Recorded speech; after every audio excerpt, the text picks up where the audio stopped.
It was an ordinary and calm day in the city, where nothing new was happening.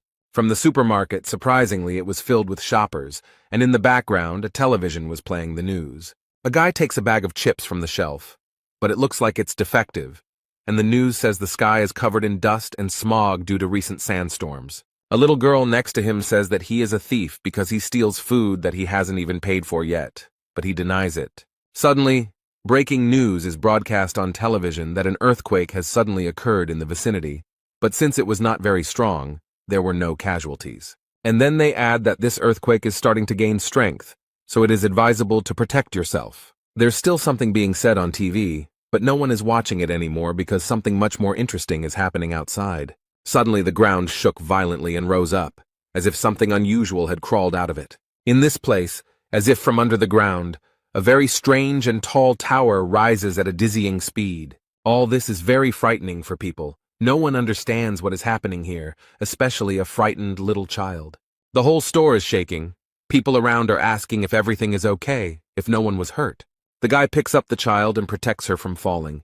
He asks if everything is okay with her. The two of them look around and see what is happening outside, and the frightened child asks what happened. Meanwhile, a new unknown building appeared behind the shop window, frightening in its appearance. This strange building appeared not only in one place, it is also found in others, including England. In addition, this tower has disturbed people in Japan, as well as on all continents and countries of the world. There was a lot of debate and talk about it, but few people knew what it was or where it came from, and people called it the Nightmare Tower. Suddenly, people were told that they had been chosen to save the world, and those who pressed the button to accept the challenge were immediately sent to the battlefield. They were greeted by the system. It was all like a game. You could earn things and skills.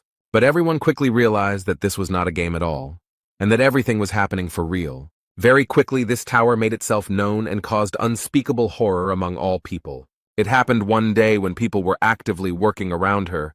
They had some kind of plan. At first, they didn't notice anything, but one of the workers looked up and drew their attention to the tower. A creature on two legs emerged from it, resembling a human, but it was clearly not a human. The creature has claws and a tail, and frightened people call the police when they see it. A real monster with large, very sharp and strong teeth emerged from the tower. A great catastrophe occurred, and many monsters escaped from this tower and spread throughout the world. And from the loudspeakers on the street came panicked cries that the tower had attacked people. The city's residents are terribly frightened and are trying to save their lives and those of their loved ones. And the authorities deployed the army and heavy equipment to destroy these monsters. However, these formidable monsters are not at all afraid of tanks and bullets, which do not harm them. The city is attacked by many different monsters. Some of them are extremely large and strong, while others have wings and can fly. Because of all these monsters that were constantly coming out of the tower, a third of the planet's population was brutally destroyed. And all those who voluntarily wanted to become walkers found themselves inside the tower and could only watch what was happening outside. Since the system said they could save the world, people decided to try. So we decided to try to climb the tower, clear it of monsters, and put an end to this horror. These strong and very brave people were the last hope for the salvation of all mankind. But one day this cursed tower was attacked by people called walkers. They are entrusted with a very important mission. They must prevent the end of the world and the destruction of humanity. However, at some point in their journey they came across a wall. A large stone blocked their path, and there was no further passage. No one was sure that they would be able to break this stone by force, but they tried to do it anyway. But strangely enough, it worked, and they managed to make a hole where they noticed something very strange. There was a shiny blue stone lying on the ground that they had never seen before, so they didn't know what it was. The tower sent a message with information about the Stone of Return. With its help, you can return to the past and save your memories. To activate it, you need to break it. The captain of the Walker, Huang In-chan, was extremely happy to have the opportunity to return to the past. So he said that he would tell about this stone after he used it and broke it with his foot. The bright blue light blinded all the warriors nearby, so they had to cover their eyes. The light became less bright, and everyone looked in surprise at the mountain where a bright point towered. When only smoke and fading light remained in the captain's place, they realized that their captain had truly disappeared. But the only question that hung in the air was whether he would be able to return to the present after being in the past. Former scientist Sakamoto, who was with them, said it could have been much more obvious. He stated that the man had traveled into the past, but due to a space-time rift, he would most likely never be able to return there. He explained everything that was happening based on scientific theories, such as the theory of the multiverse or the theory of parallel worlds. The man stated that there was a rift in time and space, meaning that the Huang In-chan who had traveled to the past was no longer the same Huang In-chan they knew here. Upon hearing this, the men were extremely surprised and found this information very strange and even frightening. Samatoko is sure that Huang In-chan ended up in a completely different time-space, so his trip to the past will not change the present in any way. As far as he knew, all these items from the tower never lied, their descriptions were absolutely truthful. The stone will send them into a time rift, but that's just his theory, and it's entirely possible that using the stone will land them in this very world. But ultimately, the impact of the objects in this tower goes beyond the human mind. And then the clouds thickened in the sky, huge lightning bolts appeared, and one of them struck the tower hard. All the monsters in the tower became active, as if they had been given a sign. A huge number of monsters flew out from all the cracks of this tower. They are ready to attack people again. And before the end of the world comes, the walkers must find a solution, use the Hearthstone, and go back in time. Or they can stay in the tower and try to deal with all these monsters. Then they will most likely die. A huge monster with a terrifying mouth emerged from the wall they had made a hole in. He mercilessly destroyed everyone in his path, and many suffered from this. All those who remain understand with despair that this is the end. They no longer have a choice. Poor people hold these stones in their hands and understand that their life in this world is over. Almost all the walkers decided to use the stone to save themselves from the ugly monster. There are 2 of them left, and one of them asks for forgiveness because they have no hope left. It immediately disappears, but the last warrior is still standing. He has no desire to use this stone. The poor fellow falls to his knees in despair and no longer tries to fight.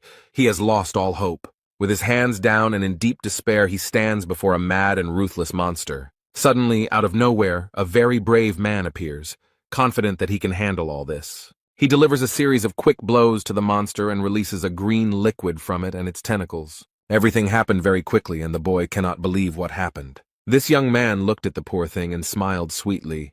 He always asks if everything is okay with them. The red-haired young man slowly looks around, enjoying what he sees. Behind him stands a whole legion of fighters against these damned monsters.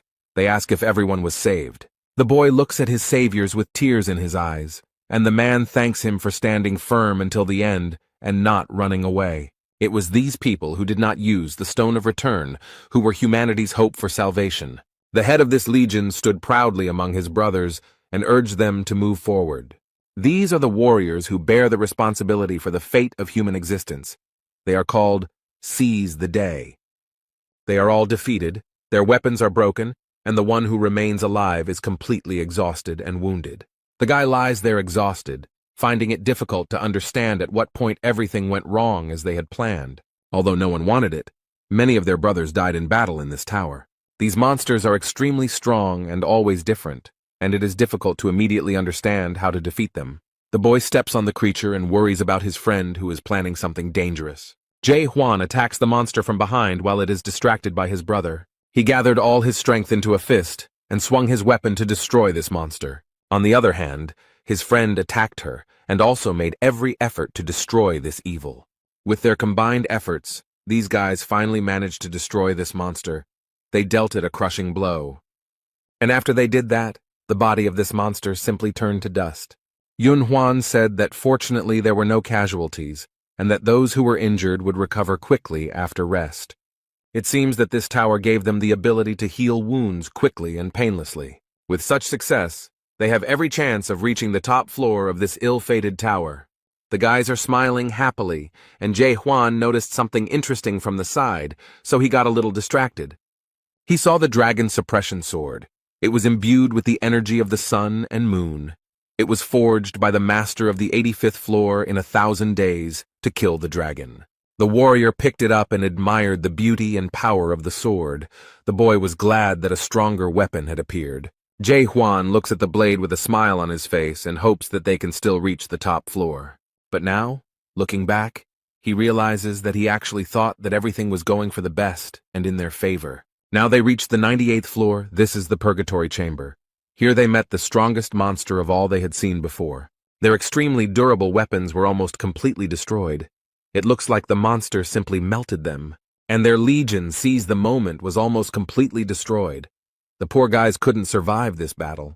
Jae-hwan watches all this in horror and can't believe that it will all end here. At this time, the monster swung its huge limb to destroy another brave hero. He easily throws the poor thing into the wall, which cracks from the powerful blow. The boy screamed loudly in severe pain and appeared to have suffered serious injuries. You can tell from his eyes that he has already lost all hope of moving forward. The poor guy remembers the past, how much he went through with his friends in that damn tower. He understands that there is no chance now, and that continuing the fight is most likely useless. The boy had already lost all enthusiasm in fighting these monsters that had taken the lives of his faithful comrades. But he can't accept that they've already been through so much, and now he's just going to die one step away from victory. Jae-hwan stares at the terrifying monster he has to deal with. But suddenly he notices a brave man very close to the head of a terrible monster. This brave man, this is Yun-hwan. He gathered all his strength to finally destroy this monster. The Seize the Moment Legion warrior is very strong as he manages to pierce the monster's armor. He inflicts a lot of injuries, and does not give this creature the opportunity to destroy even one more person. Yun-hwan calls his friend and asks Jae-hwan to finally pull himself together. The guy tries to hold out as long as possible and inflict great damage on this monster that has taken many lives. He jumps high to deliver another powerful blow. This warrior is trying his best. The young man asks for help because he understands perfectly well that he cannot cope on his own. This terrible creature turned its red, burning gaze on the poor boy. Jae-hwan doesn't move. He still stands in place as if nailed to the wall. He is stunned by what he sees. His friend no longer holds his weapon as tightly as before. This terrible creature pierced a strong warrior of the Seize the Moment Legion. The young man could no longer fight. Jae-hwan screamed his friend's name in horror and despair. He couldn't believe that this actually happened. After this, for unknown reasons, the monster turned in the opposite direction from the guy. It's as if he's running away from something. Something very strange is happening to this terrible creature. The monster broke through the stone wall with its head. It destroyed it with its strength. The young man understands that all this is very strange. These creatures usually do not act like this, so it surprises him. Jae-hwan gritted his teeth and focused all his anger on the monster that took his loyal friend with him. The boy felt that he still had the strength to fight. He had to avenge all his brothers. So the last warrior gets to his feet and picks up his weapon from the ground. He still needs it. The young man doesn't want to let this monster go so easily. He speeds up and quickly approaches it. He doesn't know if he can survive the battle, but he does it for the sake of all those who fell in the fight to save humanity. The Legion warrior uses his power and, like magic ropes, wraps it around the monster. Suddenly he noticed a light on this creature. It seemed that these ropes were causing him irreparable harm. The guy adds strength and makes the liquid flowing inside the creature flow out. Jae-hwan now realizes that the monster escaped because it was already weakened and damaged enough to be easily destroyed. The creature falls to the ground with a loud thud, raising a large amount of dust. The walker puts in even more effort and approaches him at breakneck speed to deliver the finishing blow. The monster could not withstand this powerful blow and suffered a crushing defeat. The creature lies in the burning liquid that recently nourished it, and now suffers from it itself. The young man sighed in relief and turned to Yun-hwan, who explained that it was time for them to leave. But the boy was in no hurry to get up from the ground. He had a large wound on his stomach. The poor guy didn't have the strength to get up. This monster seriously injured the boy. It caused him irreparable harm. Jae-hwan looked at his faithful friend and realized with horror that with such wounds he would not be able to survive. The boy smiled one last time at his brother, with whom he managed to reach the 98th floor of the tower. But this is where his journey ends. He apologizes to Jae-hwan for not being able to go further with him and help him. During the time spent together, the young people managed to get to know each other well and develop a strong friendship. Kim Yun-hwan's smile never left his face, and it always warmed the hearts of those around him. Even that terrible tower couldn't take that away from him, so the walkers began to call him the Knight of the Smile. But at that moment, perhaps for the first time, a smile appeared on his face. The boy understood his end. Jae-hwan's heart was breaking, but he turned away from his friend and asked him to leave. He doesn't want this brave and strong warrior to leave him, so he goes another way.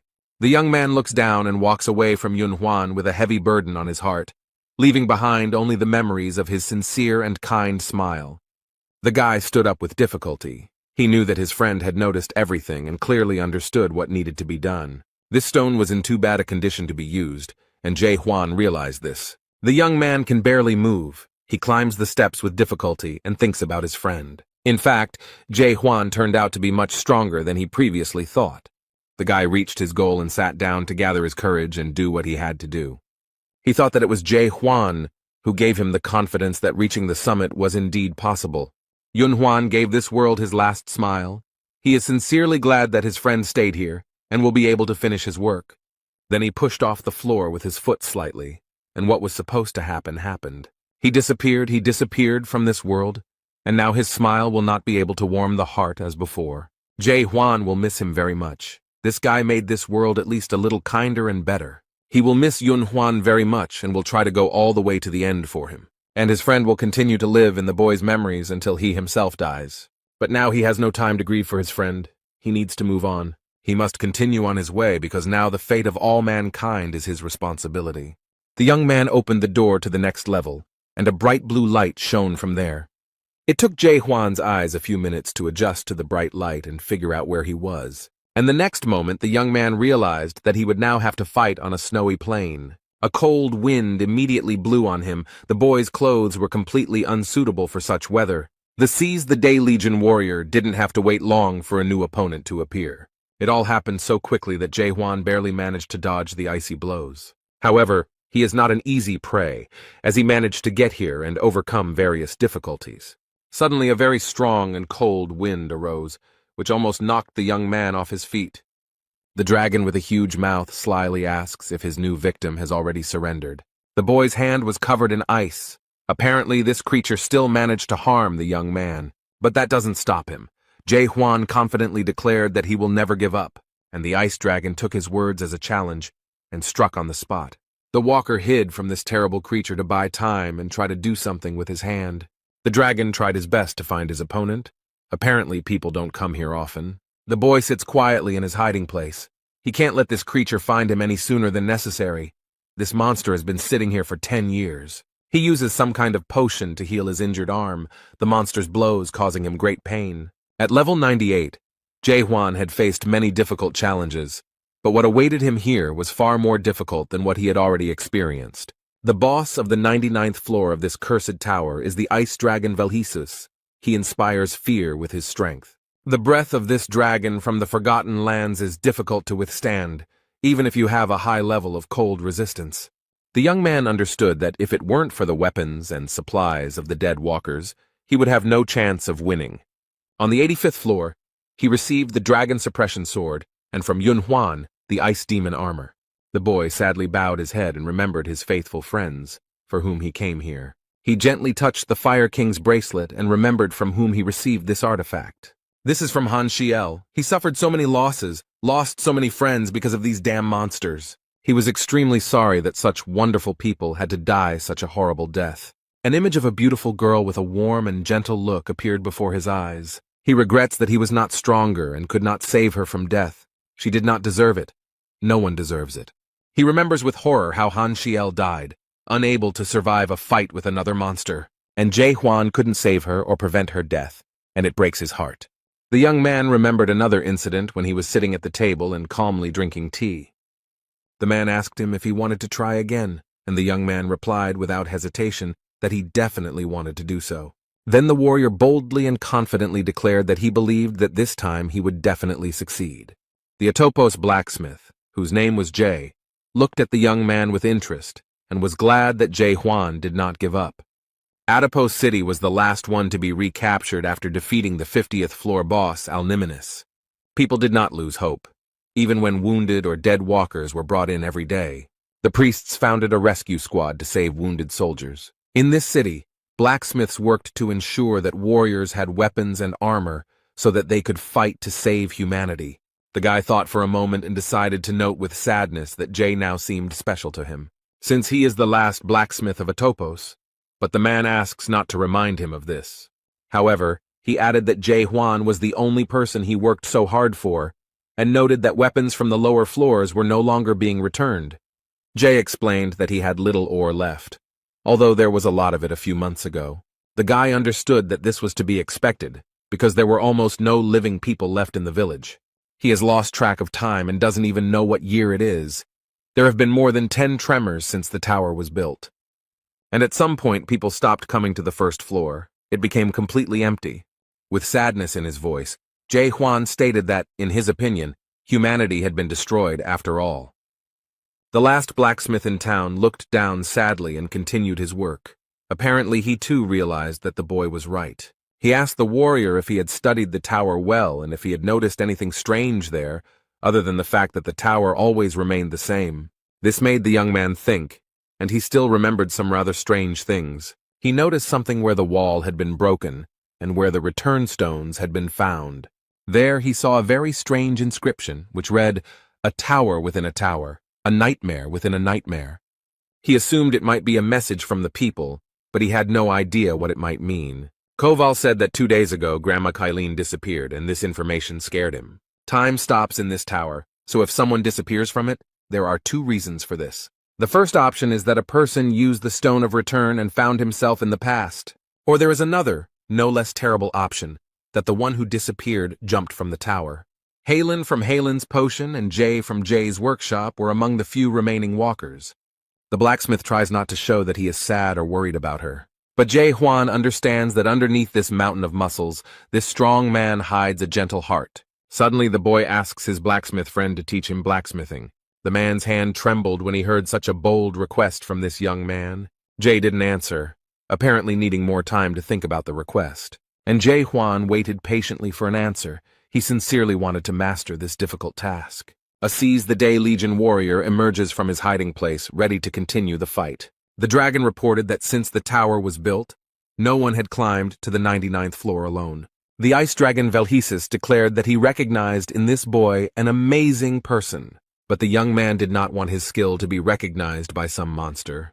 The boy teased the dragon, saying that it would even hurt him if he died, since he knew his abilities, but the dragon explained that this was impossible. The young man doesn't believe the words of this overgrown lizard, so he grabs his sword and is ready to prove him wrong. Jae Hwan asked the dragon with interest why he was so confident. He is smart and observant enough to notice flaws in his opponent's defense. So he declared that even the armor that the dragon was so proud of had already cracked.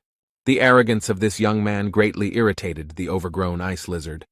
So he aggressively declared that it was time to put an end to this senseless chatter and was ready to strike. And the next moment there was a very strong blow. The dragon used the power of his breath. This did not pass without a trace for the boy. Crimson drops appeared on the white snow. The poor guy was in a lot of pain from his breath. It seemed like their fight ended at the very beginning. The dragon chuckled and asked if this worthless man had really decided to fight to the end. Jae Hwan remembers his loyal friends who died in this fight for humanity. The dragon hypnotized the boy. He believed that even if he stood firm to the end, he would only receive loneliness. The ice figures, who look like his faithful friends, seem to encase him in ice. They do this at the will of the monster. This lizard-like echidna watches as the boy slowly dies in her clutches. The brave boy sighed heavily and declared that the dragon had been sticking out his tongue for too long. And then he put in a lot of effort and managed to free himself from the captivity of these ice sculptures. The dragon aggressively asks if this little man has decided to attack him again. He calls on the walker to surrender because he himself will never be able to defeat such a large and strong dragon. Jae Hwan went to the tower later than everyone else, so he missed out on a lot of different skills and hidden abilities. That's why he decided to give up all skills and focus on just one thing. His only skill was to attack the enemy, and he did it over and over again. Thanks to this lunge, he managed to kill over 50 million monsters, and his brothers gave him the second name, Lunge. Over time, the guy realized that his skills were changing. He was becoming faster, more accurate, and stronger, and as a result, he gained such strength that he became more effective than any hidden skills. This technique was not a skill that took away strength, so the boy did not get tired in battle. But despite this, it was still difficult for him. Jae Hwan had already made 100 attacks, but he had only managed to make one small dent in this dragon's armor. It was clear that this creature would not tolerate such a thing. The dragon immediately prepared for his powerful icy breath. The walker realized with despair that he had no time to evade. But suddenly, at the last moment, he noticed something very interesting, and it gave him hope. Jae Hwan noticed a light coming from the wound on his opponent's neck. He remembered everything that happened on the 98th floor and how he defeated the previous monster. The guy realized that he had already seen this same light on another monster, and this was great news. The walker has already gripped his weapon much more boldly and tightly. He hopes that he has a chance. So without hesitation, he takes advantage of the moment and attacks the dragon with his signature attack. The warrior hit the target accurately. His sword pierced the enemy and destroyed his armor. Now Jae-hwan knows for sure that he can do it. He is full of confidence in it. The wounded monster was very angry. He did not understand how this insect dared to do such a thing. But the young man smugly declared that he had not hit hard enough and that he should have simply torn the monster's head off. The ice dragon has spread its wings and does not want such a situation to happen again.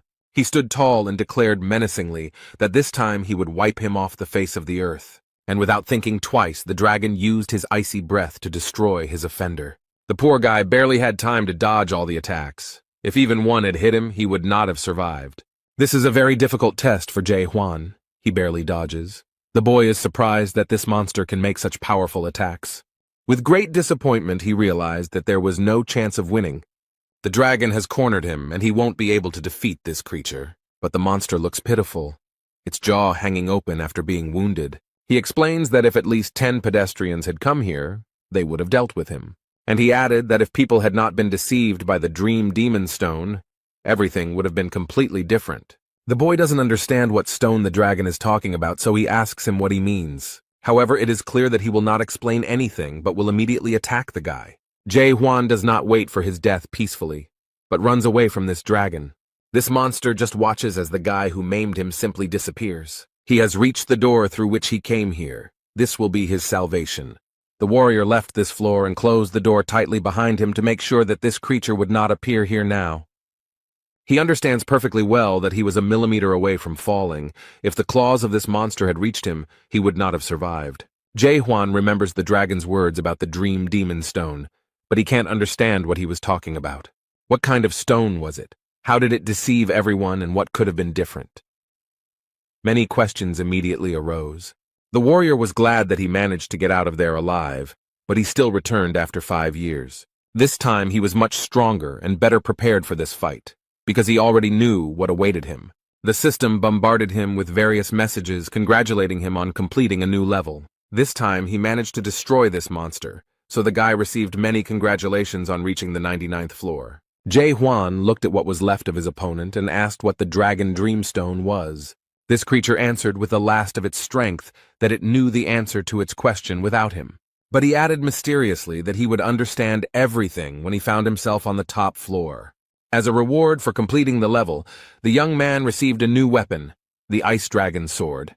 This weapon is infused with the breath of the Ice Dragon and can determine when its wielder is ready for battle. Suddenly, the young man looked down and noticed that something very strange was happening on the ground. Some substance that flowed out of the ice dragon begins to move and rise upward. She rose very high and formed a door right in front of the brave warrior. And at the very top, the number 100 was formed, indicating that this door leads to the top floor of the tower. The guy took a deep breath and collected his thoughts. He was ready to boldly move forward. Without thinking twice, he goes inside, not knowing what will happen to him next. After the boy walks through the door, the number 100 slowly turns into some other inscription. In its place appeared hieroglyphs, indicating that a control room was hidden behind the door. Jae-hwan had already peeked out the door and was looking around with genuine interest. And he was very surprised by what he saw there. Probably the guy expected to meet another monster there. But what I saw there was something completely different. A multitude of different screens and photographs showing the tower and the city. The young man came closer. He was very interested in examining all this and looking at the tower from the side. All these pictures depict places he has already visited. The boy sees the place where the walkers should come. He also sees a topos, a city where those who have not yet perished at the hands of monsters live. He was so focused on these images that he didn't notice someone approaching him and saying they were glad he had come. Jae-hwan looked around and immediately got into a fighting stance, and the voice said that he thought the boy would return to a topos first. And then he calms him down and explains that he shouldn't worry because he completely forgot about him and didn't have time to prepare everything. The boy received a message that surprised him because it said that he was the first to complete the training of the 294th world. His achievements were recorded in the immortal Akashic records, and this record will be visible to the monarch of the great land. The guy read it and realized with horror that it was actually a workout, although it didn't look like one. He is overwhelmed with emotions, and they turn into water that envelops the poor guy. The warrior was extremely excited. A large puddle of water had already formed under his feet, caused by his stormy emotions. The voice asks if he is surprised and hopes that the boy will soon recover from the shock. A huge wave of water rose up around the young man, ready to swallow him up. The creature smiles slyly and remarks that if he does not cope with his emotions, they will consume him. And then the lion head with bright eyes adds that it is probably too late to pull yourself together. And he tries to explain to the guy that there is no reason to be too upset, because he achieved a good result, considering that he is an ordinary person. However, this brave warrior did not give in to his emotions and tried his best to calm down. His stony expression shows that he is in a state of complete calm. His interlocutor is surprised because the guy came to his senses earlier than he expected. The young man unceremoniously, and without mincing words, asks what kind of creature this is and who he is anyway. Then he remembered that he had not introduced himself at all, because he was very glad that this young man had reached the 100th floor himself. Such cases had never happened before. He said that his name was Devil Bystrian and that he was the master of this tower. The warrior noted that if this was just training, then the game itself had not even begun yet. The demon smiled slyly and noticed that the boy had a sharp mind. But first he wanted to show him something. And the next moment he clicked his paws with sharp claws, showing what he had prepared. A large screen appeared in front of him, showing people who were in the tower for the first time and looking around in surprise. The guy watches the video carefully, which shows how he started his journey. These are his memories that show him how he met Seal, how she joined their group. Bystrian slyly noted that at that moment they looked quite happy. He then recalled joining the Seize the Day Legion and talking about how his head was not a weapon, but a sword. These were quite difficult memories for the boy, because everything that happened in that tower was terrible. And the creature noticed that this young man would never again see the faces of his faithful friends. The video shows their difficult battle with monsters, in which many people died. Then, at that moment, no one expected that everything would turn out exactly like this, and that this would happen. Among all those who died in this battle was Seal, for whom the boy fought very hard. He was overwhelmed with emotions. He didn't want her to die. These were very difficult memories for him.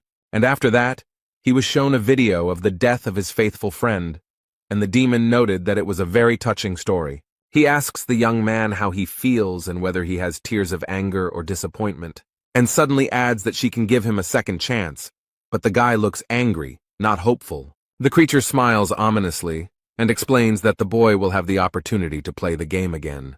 He tries to console the guy and adds that this is a great opportunity for him. Like a cunning snake, he convinces the boy that he will be able to relive everything, knowing what awaits him, and adds that in the world of people, this is only possible on the pages of books. Instead, Jae Hwan wonders in horror if this is the end because he expected all this horror to end someday.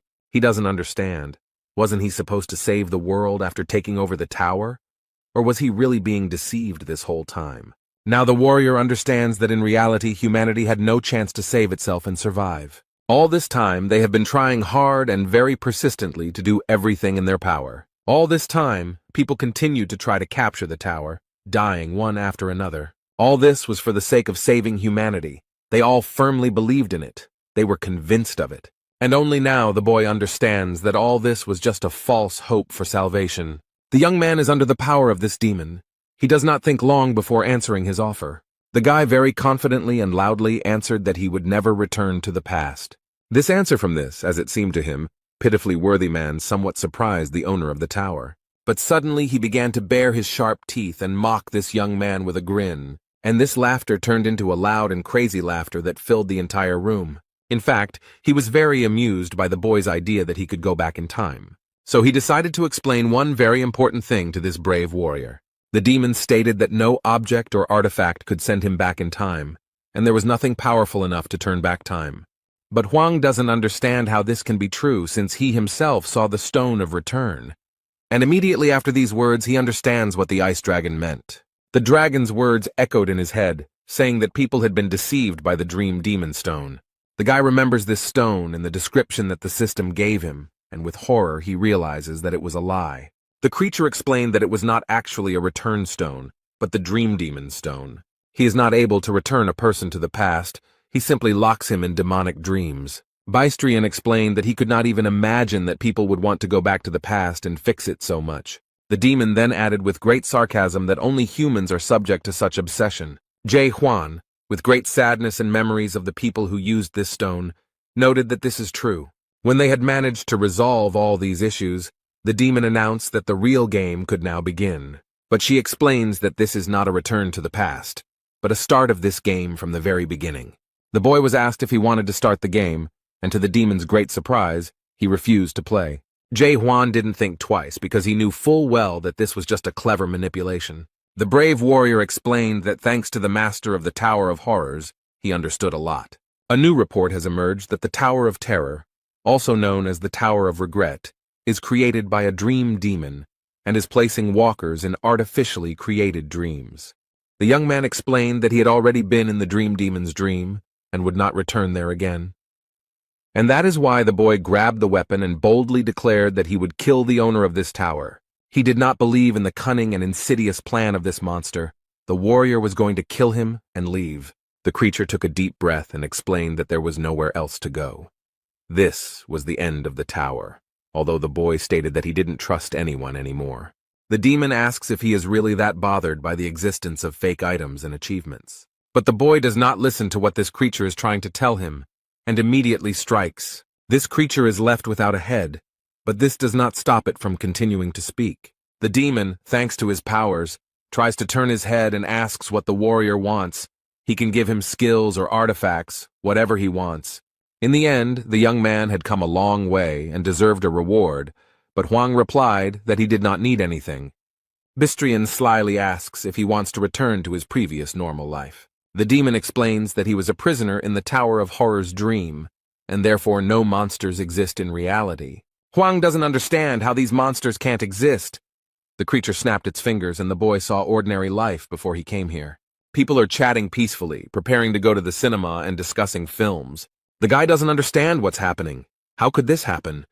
Was he really that fooled? Suddenly there was a strong jolt and Jae Hwan was suddenly moved to another place. He found himself in public transport, similar to a train.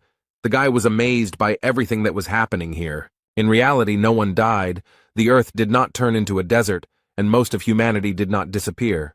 The demon noted that it must be great news for him that his friends and relatives were not killed. Bystrian snapped his fingers again to move again, and wanted to show him the most important thing. He saw many hospital beds where patients still lay, unconsciously connected to various machines. The young man moved closer to the hospital bed to get a better look at what was happening. He saw himself on the bed, connected to the machine. The guy was very impressed by this. The demon explained that decades had passed in the Tower of Terror, but not even a month had passed in the human world. The creature noted that the boy would never be able to defeat him because he could barely lie down during training, and he added that there was a huge gap between people and dragons that he would never be able to overcome. Jae Hwan boldly stated that it was a great relief to him to learn that the creature was a dragon. He announced his sword and said that he had fought dragons before, so he wouldn't have any problems. The demon was very angry. He did not like such impudence on the part of this pathetic creature. A brave warrior entered into a fight with a very powerful creature, and who knows how it might end. The heavy wooden door opened, letting a little sunlight into the dark room. Jae Hwan comes in completely exhausted and with severe wounds. He calls Jae and tells him that he's back. But the room where Koval was most often looks as if no one has been there for a very long time. However, the main character needs weapons to fight all these evil demons. So, using the knowledge his friend shared, he tries to make himself a good sword. 72 days passed. The warrior fought the dragon every day, but no matter how hard he tried, he could not leave even a scratch on it. But on the other hand, Huang didn't die either. For reasons unknown to him, the dragon didn't kill him. The control room shows a video of a guy working in a forge and thinking that no matter how long it takes, he will achieve his goal. The dragon watches this young man with great interest. He is very surprised and even amused by him. He believes that he should keep it for himself because it is a good product that can be sold successfully. This dragon had been cultivating for a long time, and this was the first time he had encountered such a situation. A farmer is a being who must ensure that the product is delivered to the mainland through secondary processing, that is, by sifting out the worst, the product becomes better. And it is during the training that the best products are selected. which are then turned into real games. But suddenly one product appeared that refused to move to the next stage. Anyone in the Tower of Terror can be killed without any consequences. Their souls are still alive in the real world, so it can be assumed that no one has died. But there will be a lot of problems if he accidentally damages the soul of his product. The Reapers, who are closely monitoring all of this, will never forgive him for such a mistake. Therefore, the dragon believes that he needs to sell it as soon as possible. It's time to move on to the next level, because he still has to pay off the debt for buying the tower. He is such a special product that even gods who have no connection to the demon world contacted him about this guy. Suddenly, at this moment, when the demon was calmly pondering these things, Huang appeared and attacked again. The creature easily repelled his attacks and stated that this guy was driving him crazy. He asks ironically if this war is not enough to continue this useless struggle. The demon remarked that he had better start the real game and spend his power usefully. The next moment he repeated his signature finger gesture and was ready to show off his tricks. Literally a second later, he disappeared from the boy's field of vision, and he does not understand how this happened and where the dragon went. Suddenly a mirror appeared in front of him, in which he saw his reflection, and behind him, a dragon. The guy doesn't stop fighting. He swings his sword and is ready to strike again, even if it is useless. The poor guy is trying his best. He is definitely not the kind of warrior who gives up easily. The next moment, this block, which served as a mirror, shatters into pieces from a strong impact. Huang was injured, his head was damaged, and he has difficulty coughing. The angry dragon grabs the boy by the neck and asks what he wants and why he continues to insist on his own.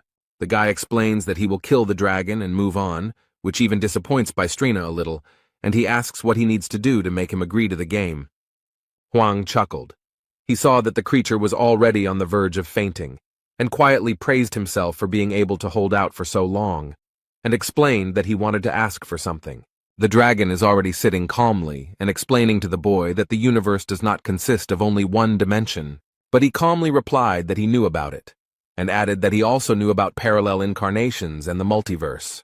But the demon wants to clarify something and says that there is one main dimension, the almighty Earth. And then he explained that it was from this great land that many different alternatives branched off. The Earth is a small planet in a large dimensional system consisting of a large number of alternatives, and they called these actions the 294th world.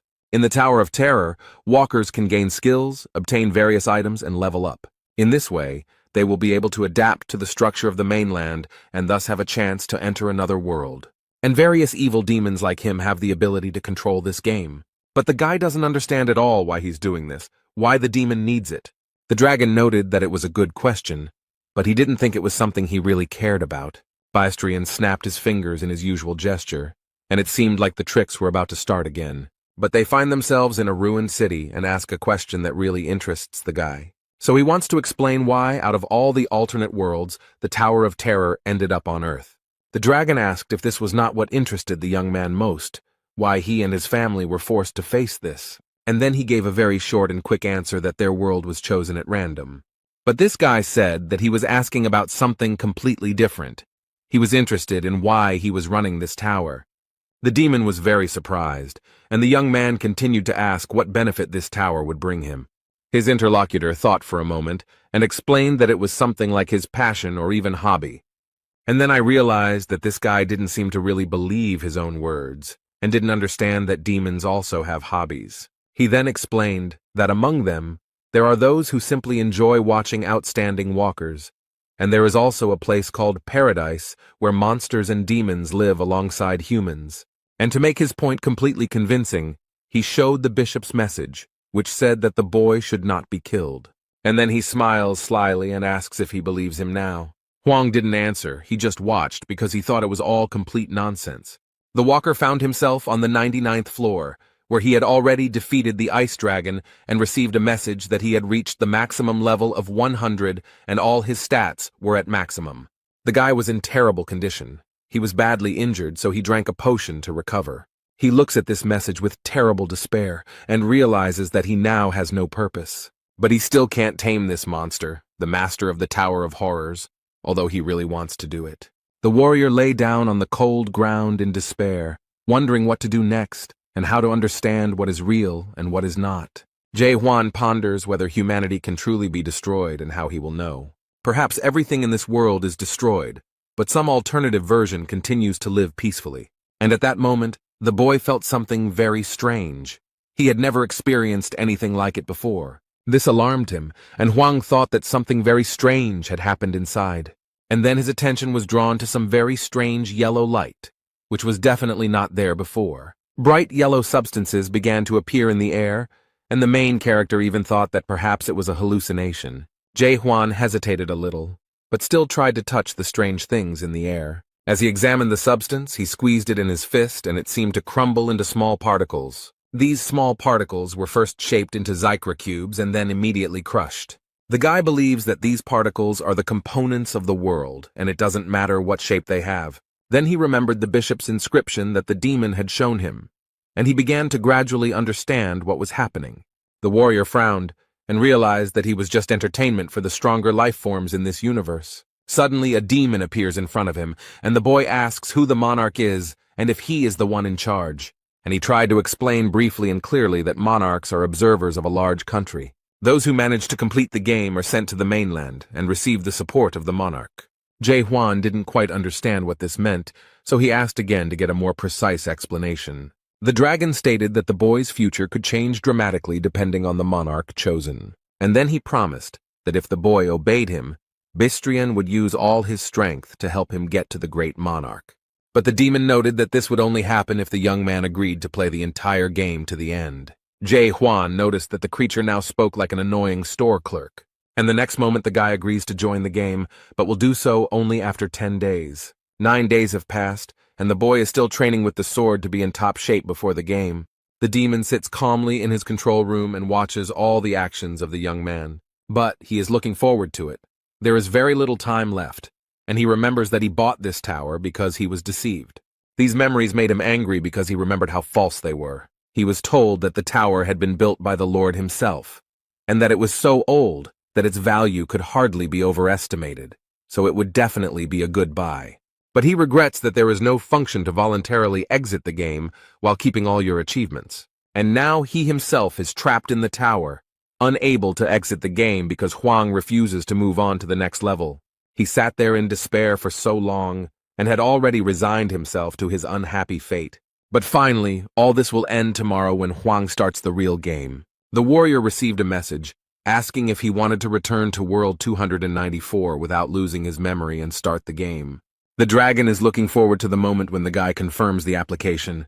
He is very excited. But completely unexpectedly, the guy attacks him. The main character still wants to kill the demon. He asked with great surprise what was going on here and why Jae-hwan was doing this. The guy had been dreaming about this for a long time and had been training for a long time. He deliberately took his time in order to prepare well. The walker holds his weapon tightly in his hands and makes a remark to the demon, which he could have guessed. The young man, with a threatening expression on his face, explained to his enemy that from now on he would hunt him. With these words, he strikes his opponent again. The guy is very confident in his abilities. He noticed that after hallucinating these gold particles, it became more difficult for him to control the sword. But he explained that every time he tries to take a shot, he gets a very strange feeling. The guy thinks it's like waking up, like he's breaking this dream. Therefore, Jae-hwan does not intend to stop and stubbornly continues to attack this creature. The main character, with a smile on his face, waves his sword and declares that this is the feeling of life. However, a magical symbol appears under his feet, which the boy does not notice at all. In place of this symbol, a huge tree immediately grew, which the boy saw on the 91st floor. It is called the Black Iron Tree. The monster regenerates his arm and explains that this should have happened a long time ago, adding that he has never seen anyone like this guy. The dragon smiles slyly and watches with pleasure as they do this to the boy, paying a huge price for it. The protagonist finds himself completely trapped in the iron roots of the breeder tree and wonders what this creature plans to do with him next. Bistrian calmly replies that this walker will not be able to finish the game without his permission. The demon finally abandoned all attempts and hopes of convincing this stubborn warrior. But I decided to try again and asked why the guy decided that his studies should be continued. However, he added that the Tower of Horrors will automatically close after 100 days of training. The dragon explained that he needed the boy to survive, so he needed to complete his training and move on to the game. The boy has no intention of staying there alone, so he calls on the demon Bystrina to stay. The protagonist stated that on this vast land he is called the Sanctuary of Irritation. The guy knows a lot about this monster. He says that it lived 784 years and visited 128 worlds, and now continues its vile selection among the walkers. The demon cannot believe what he hears and has no idea how he knows all this information. Jae Hwan boldly asks if this bastard was planning to hand over his mathematics to the Black Monarch.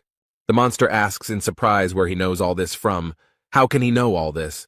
The boy saw golden letters, a message from the demon to the Black Monarch that the selection would soon be over if he could convince the farmer. The main character explained with a sly smile that he was the one he had been waiting for so long. Suddenly a bright light appeared and the warrior managed to free himself from the shackles of the iron tree. And freed from the roots, the boy attacks the monster that imprisoned him there. With just one blow, the demon Bystrin lost his arm, but this time he was very surprised and frightened by it. Something very strange has happened. Will this guy really be able to defeat his opponent? The protagonist uses his power again, but this time the enemy defends himself. It seems that Jae Hwan managed to injure the demon the first time, so now the demon is holding his hand. He can't believe that this idiot managed to give him such a cancerous tumor on his arm. The expression on his face reflects all his confusion and shock at what happened. The walker holds a very strange sword in his hand that emits a blue light, as if it is enveloped in something. There are some very strange things happening around. It feels like the game has started to reboot. The guy looks very confident in his abilities, so he stands proudly and stares at the demon Bystrina. When he reached the 100th floor, he began to wonder what it all meant. The main character began to doubt whether this was really a dream. He then wondered if the demon really could not or would not kill him. Then he wondered if he could be reborn after death, and he had many questions. The elements of this world crumbled into particles and text appeared. The warrior watched the demon carefully. And now, after a long period of doubt, Jae Hwan has finally reached the stage of absolute certainty. He has discovered something new, penetrated into understanding through and through, and now he can use this powerful force. The vortex of energy quickly approached the demon and very easily and completely destroyed his defense. The dragon was surprised by the abilities of this walker and became very angry with him. This creature opens its mouth with large fangs and asks what is going on here. The system issued a message about the lifting of temporary restrictions, which shocked the tower owner. So he became extremely angry with him and explained that he would no longer feel sorry for him and would give Hwang a chance to surrender before it was too late. But the boy will not do this. He will proudly and bravely stand against the demon in battle. Bystrini noted that the young man had achieved a lot in such a short time, but there is a limit to everything. A multitude of sharp thorns instantly grew out of the ground, and the dragon declared that no man could defeat him. This stubborn young man was not so easy to defeat. He looked at the weapon he received as a reward for passing the last floor, but he squeezed it tighter. It was the only thing that could help him in this difficult struggle. The timer shows the countdown of the loading time, and the demon pushes off the ground with its paws, ready to attack. The creature approaches the boy extremely quickly. Its rage knows no bounds. It will not let this pathetic insect ruin everything for him. Bystran shouts that Jae Hwan will still participate in the real game, and by doing so, he makes his situation worse. The timer has reached a round number, and the main character is preparing for the decisive blow. The main character skillfully dodges all the sharp spikes and strikes the enemy. The boy remembers how he defeated all his previous monsters, especially those he encountered on the upper floors. But full of confidence that he would succeed, he dealt another blow to the monster with whom he had been fighting for a very long time. The demon is angry, but he can't do anything. He only begs that all this doesn't happen. Now Bystrian finally realizes that this is not just a reboot, and that he will soon have problems. He cannot comprehend with his mind how this ordinary man was able to accomplish all this. There was another blow and a bright light appeared, as if after an explosion, and the demon suffered more and more. The main character does not stop for a minute. He continues to attack to destroy the enemy. The dragon screams wildly from pity and severe pain, opening its wide mouth full of fangs. Jae Hwan stands proudly and holds his weapon at the ready, but first he wants to clear up a few things. The guy wants this unearthly being to know that people are not just a commodity to be sold.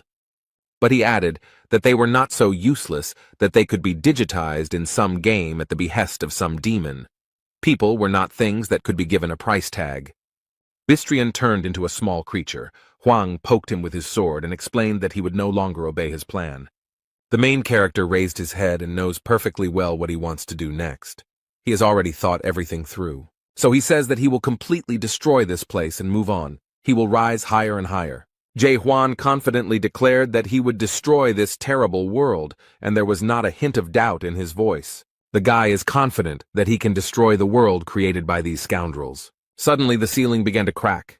Fragments rained down onto the ground, and the roof of the tower collapsed. Demon Bystron ducked to avoid being hit by shrapnel and asked the boy to stop. He pitifully begs not to do this and repeats again that there is absolutely nothing higher. However, the summer hero knows very well that in reality it is much more interesting there. But then he confidently added that he was sent here for a reason, and these words shocked the demon.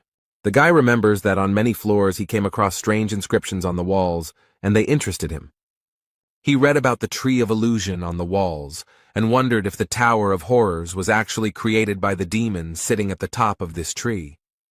The young man was sure that there were also inquiries about the dream demon Mulark, so he continued his search. Hwang asks if they are now at the root of the illusion tree. If that is true, then it also has a trunk. The demon fearfully asks what the warrior is planning, and he explains that he intends to break through the ceiling here. And the next moment he raises his weapon, and a huge stream of energy rushes upward. The system indicated that an unknown error occurred during loading, and then showed that training was complete. Now the guy is in a completely different place, but the poor guy looks very tired. But despite this, Jae-hwan is happy that he finally found exactly what he was looking for. He wanted to be here. This place is not as quiet and calm as it seemed at first glance. It seems that scary monsters live there. The creatures with large mouths sensed the presence of strangers in their territory and were ready to attack. These giant wolves surrounded the main character, but he is not at all scared. He is alone, and there are more than 10 of them, and these creatures do not plan to leave him alive, so they immediately attack. The wolf quickly approaches the boy, his eyes blazing with fury and his huge fangs terrifying. Jae-hwan is not afraid of any of these creatures. He makes a light lunge at it and immediately inflicts serious injury on it. He then looks back and sees another evil monster approaching him. This creature is extremely close to him, but this fact does not frighten the warrior at all. He can cope with it. The creature looks very bloodthirsty and evil, as if this creature was specially created to destroy everyone around it. The protagonist holds his weapon tightly and is ready to defeat this creature. He does not seem to consider it very strong. But against this huge wolf, he uses a medium lunge that literally cuts the monster in two. On the monster's head is a large horn, which is enveloped in a magical yellow glow, looking magical. The boy became curious and decided to take the thing for himself. Hwang easily pulled it out of the creature's flesh. He put the horns of these creatures in the backpack on his back and noted that the monsters here were not very strong. Jae-hwan heard the noise and looked around to see what was going on. Suddenly, some strange creatures appeared and shouted aggressively, "How dare this man do this?" One of them points his finger at the backpack and shouts something, but it is difficult to understand what he wants. The warrior looked at them all carefully, but could not make out what this creature was saying. And then he realized that they were pointing to the horns behind him, so the young man offered to make a deal. He would give up all these things, and in exchange he would want information about what this place was. But the monsters didn't seem to even listen to him, and it was unknown if they understood him at all. They went on the offensive. One of these green monsters immediately dealt a strong blow, apparently thinking that this would be enough for victory. The young man got angry and said that now he would have to kill these scoundrels with bulging eyes. He is ready and willing to proceed with his promise. He does not mince words. Jae-hwan didn't have to spend much time and effort to neutralize them all, since all of his stats were at their maximum levels. Now he is trying to get at least some information from this monster. The young man needs to know what this place is. The guy grabbed 2 antennae sticking out of the head of this incomprehensible creature, and it screams in horror that this is a game. The walker is still trying to get at least some valuable information out of him, but all in vain. The creature uttered a few words incoherently, which were understandable. They said, "Human, kill, now." And the next moment he bit his tongue, and it looked very strange and incomprehensible. The boy tore off the antennae and the creature died. At first they seemed weak to him, but now he thought they were not so simple. Hwang looked at what was left in his hands with surprise and interest, trying to understand what function these things performed. But he decided not to think long and left the antennas on the ground, and went to explore the area. To get a little more information, the protagonist decided to look at other creatures. He saw a small bag and received an information message from the system that it was a small backpack for storing things with a volume of 2 cubic meters. After leaving the tower, the system stopped working, and he thought he would gain access to the other dimensional system. But this did not happen. But fortunately, he at least has access to information, and after examining the bag, he noticed many interesting stones there. The boy examined the stone and was informed that it was a spirit stone, and that it gave him the ability to increase energy. He collected them back into his bag, thinking they might have some value and wondering if anyone made them here. Having completed his search, the guy wondered what to do next and where to go, but he still didn't find out anything about this place. Suddenly, the sword he received as a reward for defeating the ice dragon made itself known. The guy sat down and looked at this thing in surprise, not understanding what was happening to it. And the next moment, the dragon's mouth appeared, as if a ghost was trying to get out of there, or it was a hallucination. It all ended as suddenly as it began. Nothing else happened, and everything just disappeared. The main character props his head up with his hand and tries to understand what just happened. After sitting like that for a minute, he was able to examine everything more closely, and noticing the crumpled paper, he suggested that it might be a map. The guy opened it and saw there a tree of illusions, as well as some other castles, possibly a settlement, and a strange inscription, Chaos. He remembered that the idiot in the tower hadn't told him about this place, so he would have to try to find out for himself. At first, this forest seemed like a very quiet and peaceful place, but these palm trees and greenery create a deceptive impression. A little further away from Jae-hwan, wolf-like monsters angrily open their mouths, ready to attack. Their opponents move towards these creatures fearlessly, quickly, and energetically. It is unclear what they are, but they look very human and seem to know what to do. The girl with red hair looks at the spores with confidence, but her eyes are unusually bright. She threw the blade, probably intending to hit one of the monsters, but something went wrong. Because she stepped on some guy's foot and apologizes, explains that it happened by accident, and promises to change her hunting location. He smiled at her, and when she turned around, it was clear that the man was angry, and thinking about how badly she must be handling the weapon that had accidentally hit him in the knee. The other boys looked in horror at what awaited them ahead and screamed in fear. A terribly angry bighorn, also known as a bighorn, is quickly approaching them. This terribly evil creature with huge fangs and an open mouth runs towards the girl, who does not seem to be scared at all. All this happens near a high cliff, and the people below are trying to prepare for a difficult fight.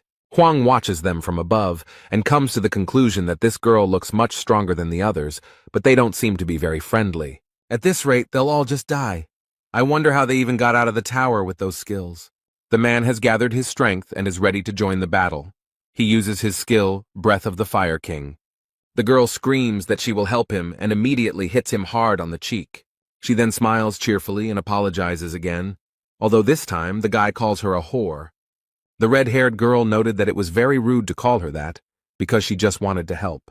Hung Nim doesn't notice the monster approaching him with its mouth wide open while he argues with the girl. It seems that the protagonist realized that they would not be able to cope with this creature, especially if they were so careless, so he decided to help. Jumping down from the mountain, Jae-hwan used his sword, made a medium lunge, and easily defeated the monster with one blow. Han Nim seemed to be too close to the monster, so he got slapped quite a bit and he didn't like it very much. There was a lot of smoke, so no one immediately noticed the stranger, only his powerful weapon was visible. Jae-hwan wields a strong and large sword that emits a beautiful blue light. The main character stands proudly on his prey and carefully looks at everyone present. He didn't seem very impressed by what he saw here. These people didn't look particularly strong or smart. They discuss whether everything that happened here was legal and whether they can take Bighorn's body. The man tries to wipe the dirt from his face, and the girl watches the stranger with interest. Someone said that it would take at least 10 people to defeat this creature, and Hwang thought about the fact that the previous creature had 5 horns, so the more horns, the stronger the beast. The girl is still awake, mysteriously and intently looking at the man who so easily dealt with the monster. She doesn't know who he is, so she plucks up courage and decides to approach him. The girl comes up from behind and threateningly asks who he is. The guy didn't expect such a reaction. She then explained that chaos is not a simple world, and no one can defeat Bighorn with just one attack. She asks again who he is and where he is from, but the young man only looks at her with interest. He remembered seeing the word on the map and not being able to figure out what it meant, but now he had a chance to get more answers. Huang turns around. They are standing too close. He stares at the girl and asks what chaos means. The red-haired girl was a little confused, finding herself so close to the stranger. After that moment, they all calmly moved together to new territories for Huang. Hyung Nim asks the stranger again and again. He asks if he is here for long. The guy answers in the affirmative. And then, surprised, he asks if he knows the local language, and the guy replies that he does. The man said, as if to himself, but out loud, that this kind of thing doesn't happen here often, and he found it all a little suspicious. The girl asked if they could really take the body of this monster, and the boy calmly replied that he had no rights to it. She finds him very suspicious because the whole situation is extremely strange. Even though he says he came here through the passage, he killed that monster himself without using any skills.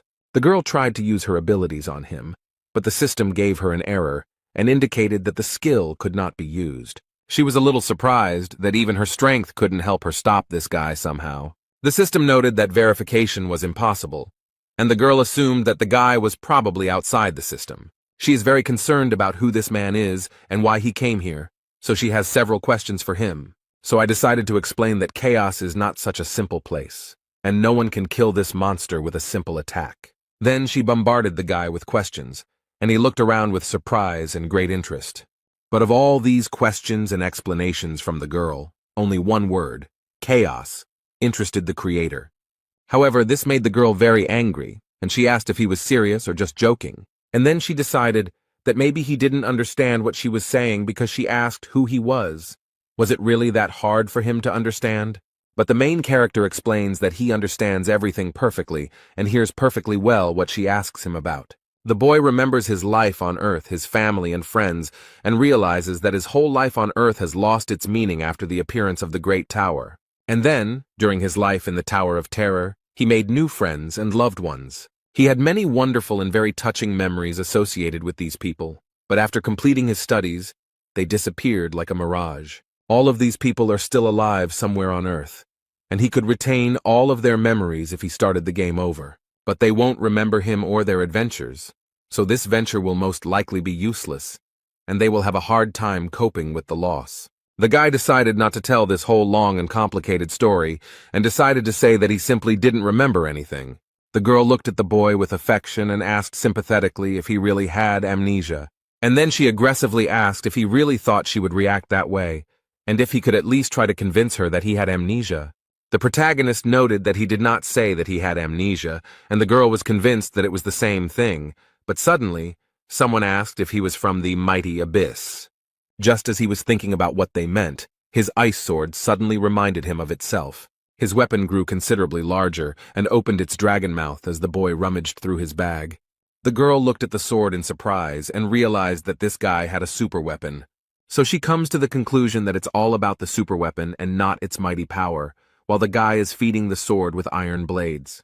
The men nearby look at the super weapon with great interest, as it is a very valuable artifact. The main character is fiddling with his weapon. He doesn't even notice that hungry eyes are watching him. Red is mad at Huang for ruining her assignment. She had a great plan, and she would have done a great job with it. As she thought about this, an idea came to her mind on how to turn this situation to her advantage. Now she talks to the guy differently, explains that she will no longer ask him questions and wants to offer him something. But with a sly expression on her face, she mysteriously asks if he wants to listen to her proposal. The girl introduced herself as Mino and told me in detail about chaos and how everything works here. And then they moved on to discussing the people around her, this suspicious crew of guys called the Red Fox. From her story and transparent hints, the protagonist understood that Mino wanted him to kill them. The girl noted that they would soon get to him, so there was no point in looking so closely at these scoundrels. One of the men noticed that it was getting dark, so it was not worth going further, so as not to disturb the monsters. So they decided to stay where they were and spend the night in the open air in the middle of the forest. Jae Hwan lies under a tree and looks at the map. According to the map, there is a settlement not far from here. The card magically turned into gold particles and disappeared. This is the advantage of the game. The boy lies quietly and plays with these particles. He sharply clenches his fist, trying to catch something. Through the system, the men saw that their guest was in the second stage of awakening, called knowledge, and his energy level was very low. They calculated that his energy level was much lower than their leaders, so they realized that he had defeated the monster only thanks to his weapon. But they know that super weapons can only be obtained in the abyss. These are the branches of the Tree of Illusions. Huang heard everything and realized that these scoundrels were up to something. They would be surprised when they found out that this was where he got this weapon. The tower owner said it wasn't a very impressive weapon, so they probably wouldn't want to hunt for it. The protagonist looks at the stars in the cloudless sky and thinks about how to get to the almighty Earth. The Red Fox Legion fighters were already confidently moving towards the boy. Huang realizes that they have already started to implement their plan, and soon everyone will be here. Mino is shocked and asks the guy why he is lying there so calmly, because those bastards are going to come for him now. The girl tries to convince the young man to use his powerful weapon against them. But Jae Hwan calmly turned to Mino and explained that he did not have any weapons with him. He explained that he had lent his sword to someone on the night shift, but the girl was furious and couldn't believe he had done that. He was surrounded by many people. The leader stated that he would find a better way to use his weapon, although the girl noted that even with this weapon, he was a complete zero. Mino is not as simple and sweet as she seems at first glance. She asks these idiots if they really want bloodshed. The main character looked at the girl with genuine interest, and now saw her true nature, and it seemed that he liked it. Instead, all these people follow the orders of their leader, who threatens to kill them. The redhead doesn't wait for Huang to do something. She knows how to stand up for herself. She uses her skills skillfully. The girl throws blades well, and the first two were all convinced of this. And the girl doesn't even think about stopping after them, and immediately finds a new victim. Mino is actually a very skilled and intelligent girl. She holds her weapon tightly and is ready to use it again. The dagger flies towards one of these villains with insane speed and force. The protagonist stands proudly next to her and does nothing, apparently believing that she can handle it herself. And that's true, Mino can definitely handle this bunch of losers on his own. They seem to already realize what they've gotten themselves into and probably regret their decision, but it's too late because they've already made her angry. She smiled sarcastically and stated that by their decision, they had doomed themselves to a terrible fate. Their leader stands behind the rest of the Legion and admits that he knew she was a witch from the start. This became obvious when she unceremoniously set the monster on them. The man frowned and asked aggressively through clenched teeth who had approached the ghost warrior. Mino smiled cheerfully and sincerely and playfully asked what difference it made to him who did it. But she added that these bastards had killed so many newcomers who didn't understand anything that many of the Chaos inhabitants probably wanted them dead. Instead, Heng Nim noted that the ghost warriors would not help these unfortunate people. And then, with one movement, he repelled all the sharp daggers that were rapidly approaching him.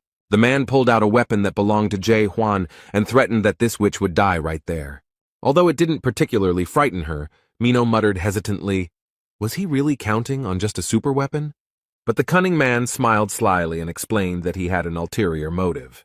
The girl looked around and was a little surprised by what she saw, although she noted that they were all at least level 1 in strength. Now I could see even more people around, hiding behind trees and bushes, waiting for the right moment. The girl explained that she immediately felt that there were many more of them than it seemed at first glance. The leader asked if she really thought he would go into battle unprepared, especially if he had to fight a witch's ghost and a boy who had killed that monster with one blow. But he would have acted differently if he had known that he would get this amazing superweapon so easily. He wouldn't have gone that far or called so many people for help, but it's already been done. The girl asks in surprise if Black Fox is really here too. It seems like nothing interesting is happening in his life right now. This man, who just now stood out in no way, has now turned into a real monster. He declared with his huge tongue and fangs that she could consider this an honor. Black Fox Clan, who is the head of the Red Fox Clan and holds the 3rd degree, explained that more than half of the clan was gathered here. She is not very pleased with the honor done to her and asks them to wait a little, as they still have so much time to gather here. Mino feels that she can't handle this monster alone, so she turns to Jae Hwan. She doesn't want to admit it, but she has to admit that she can't protect him. So she throws a stone to the boy and tells him to grab it and run, and the boy realizes that it is a terrible stone. The girl explained that it was a return stone, and if you used it, you could move to the nearest fortification or fortress. But she added that she only has it, so he can use it without any problem, although the guy is a little confused. Now he realized that this stone does not return you to the past, it saves you in the present. He immediately remembered his friend from the Tower of Horrors, who did not use this thing. Jae Hwan thinks that he should have given Yoon Hwan that stone, and maybe then he would have survived. A guy asks his new friend if she had the opportunity to go back in time. Would she do it? At first, she was angry because now was not the time to ask such questions, since their lives were literally hanging by a thread. And then she still answered that, of course, she would not return, and this greatly surprised the main character. The witch turned around and smiled cheerfully, noting that she had worked hard all her life. She has nothing to regret, and she will never return to the past, even if she dies in this battle today. This answer seemed to surprise Jae Hwan because he moved closer to Mino and placed his hand on her shoulder. The guy stood next to her and declared that she would not die today, and reached for his weapon. His reaction surprised the girl. She did not expect him to protect her or take part in the fight.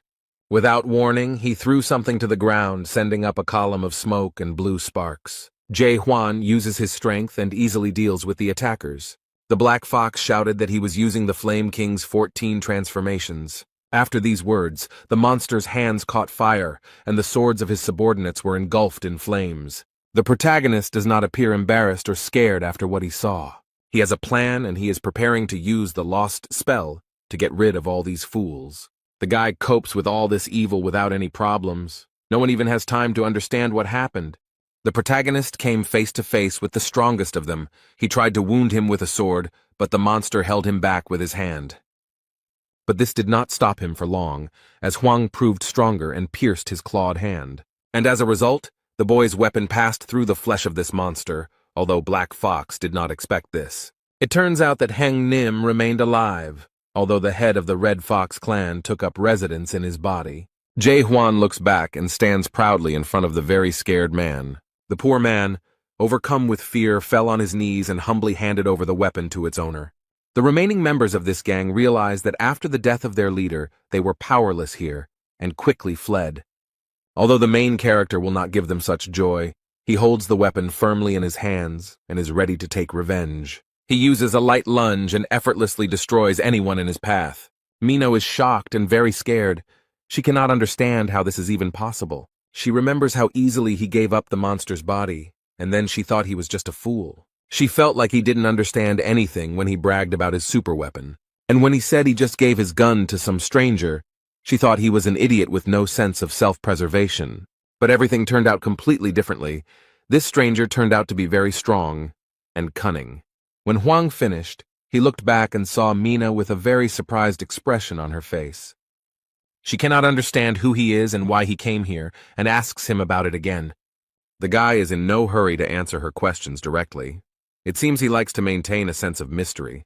He smiles at her and cheerfully asks if she has forgotten about him. The warrior replies that she already knows who he is, but this greatly surprises Mino, and her face shows that she does not understand what he is talking about.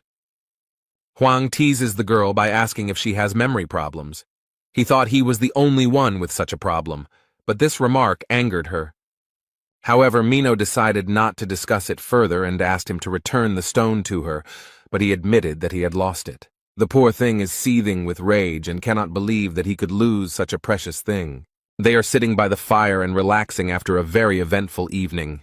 The young man sits quietly and looks at the stars. It calms him down. He feels peace and bliss. Instead, the girl tries to find her stone in his bag, but it seems to be in vain, and she fails.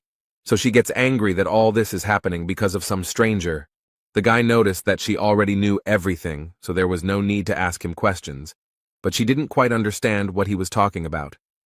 Hwang explains that he knows who he is, and looking at the fire explains that he is an ordinary person.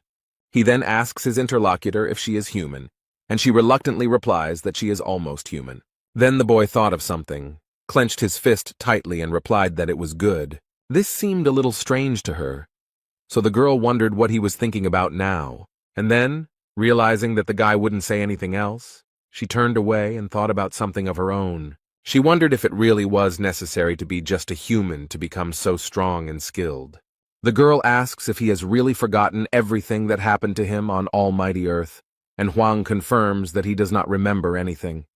Then she bowed her head sadly and remarked that he was very lucky that he had forgotten everything. Most people here would envy him. And she added that it was obvious how they all ended up there and why. but the guy didn't understand why it should be obvious. But he asks with interest how she ended up here, and the girl stops when she hears this. She gave him a sly look and noticed that he would immediately regret his question as soon as he knew the answer. They achieved their goal. The girl took him to a very beautiful place, which turned out to be the Gorgon's palace. They approach the building and Mino notices that they have arrived at their destination. Huang carefully examines the entire new territory and tries to understand what kind of place this is. The circular space with columns reminded him of the first floor of the Tower of Terror, where newcomers came. The square was completely empty and there was not a soul around, but suddenly a red light came on.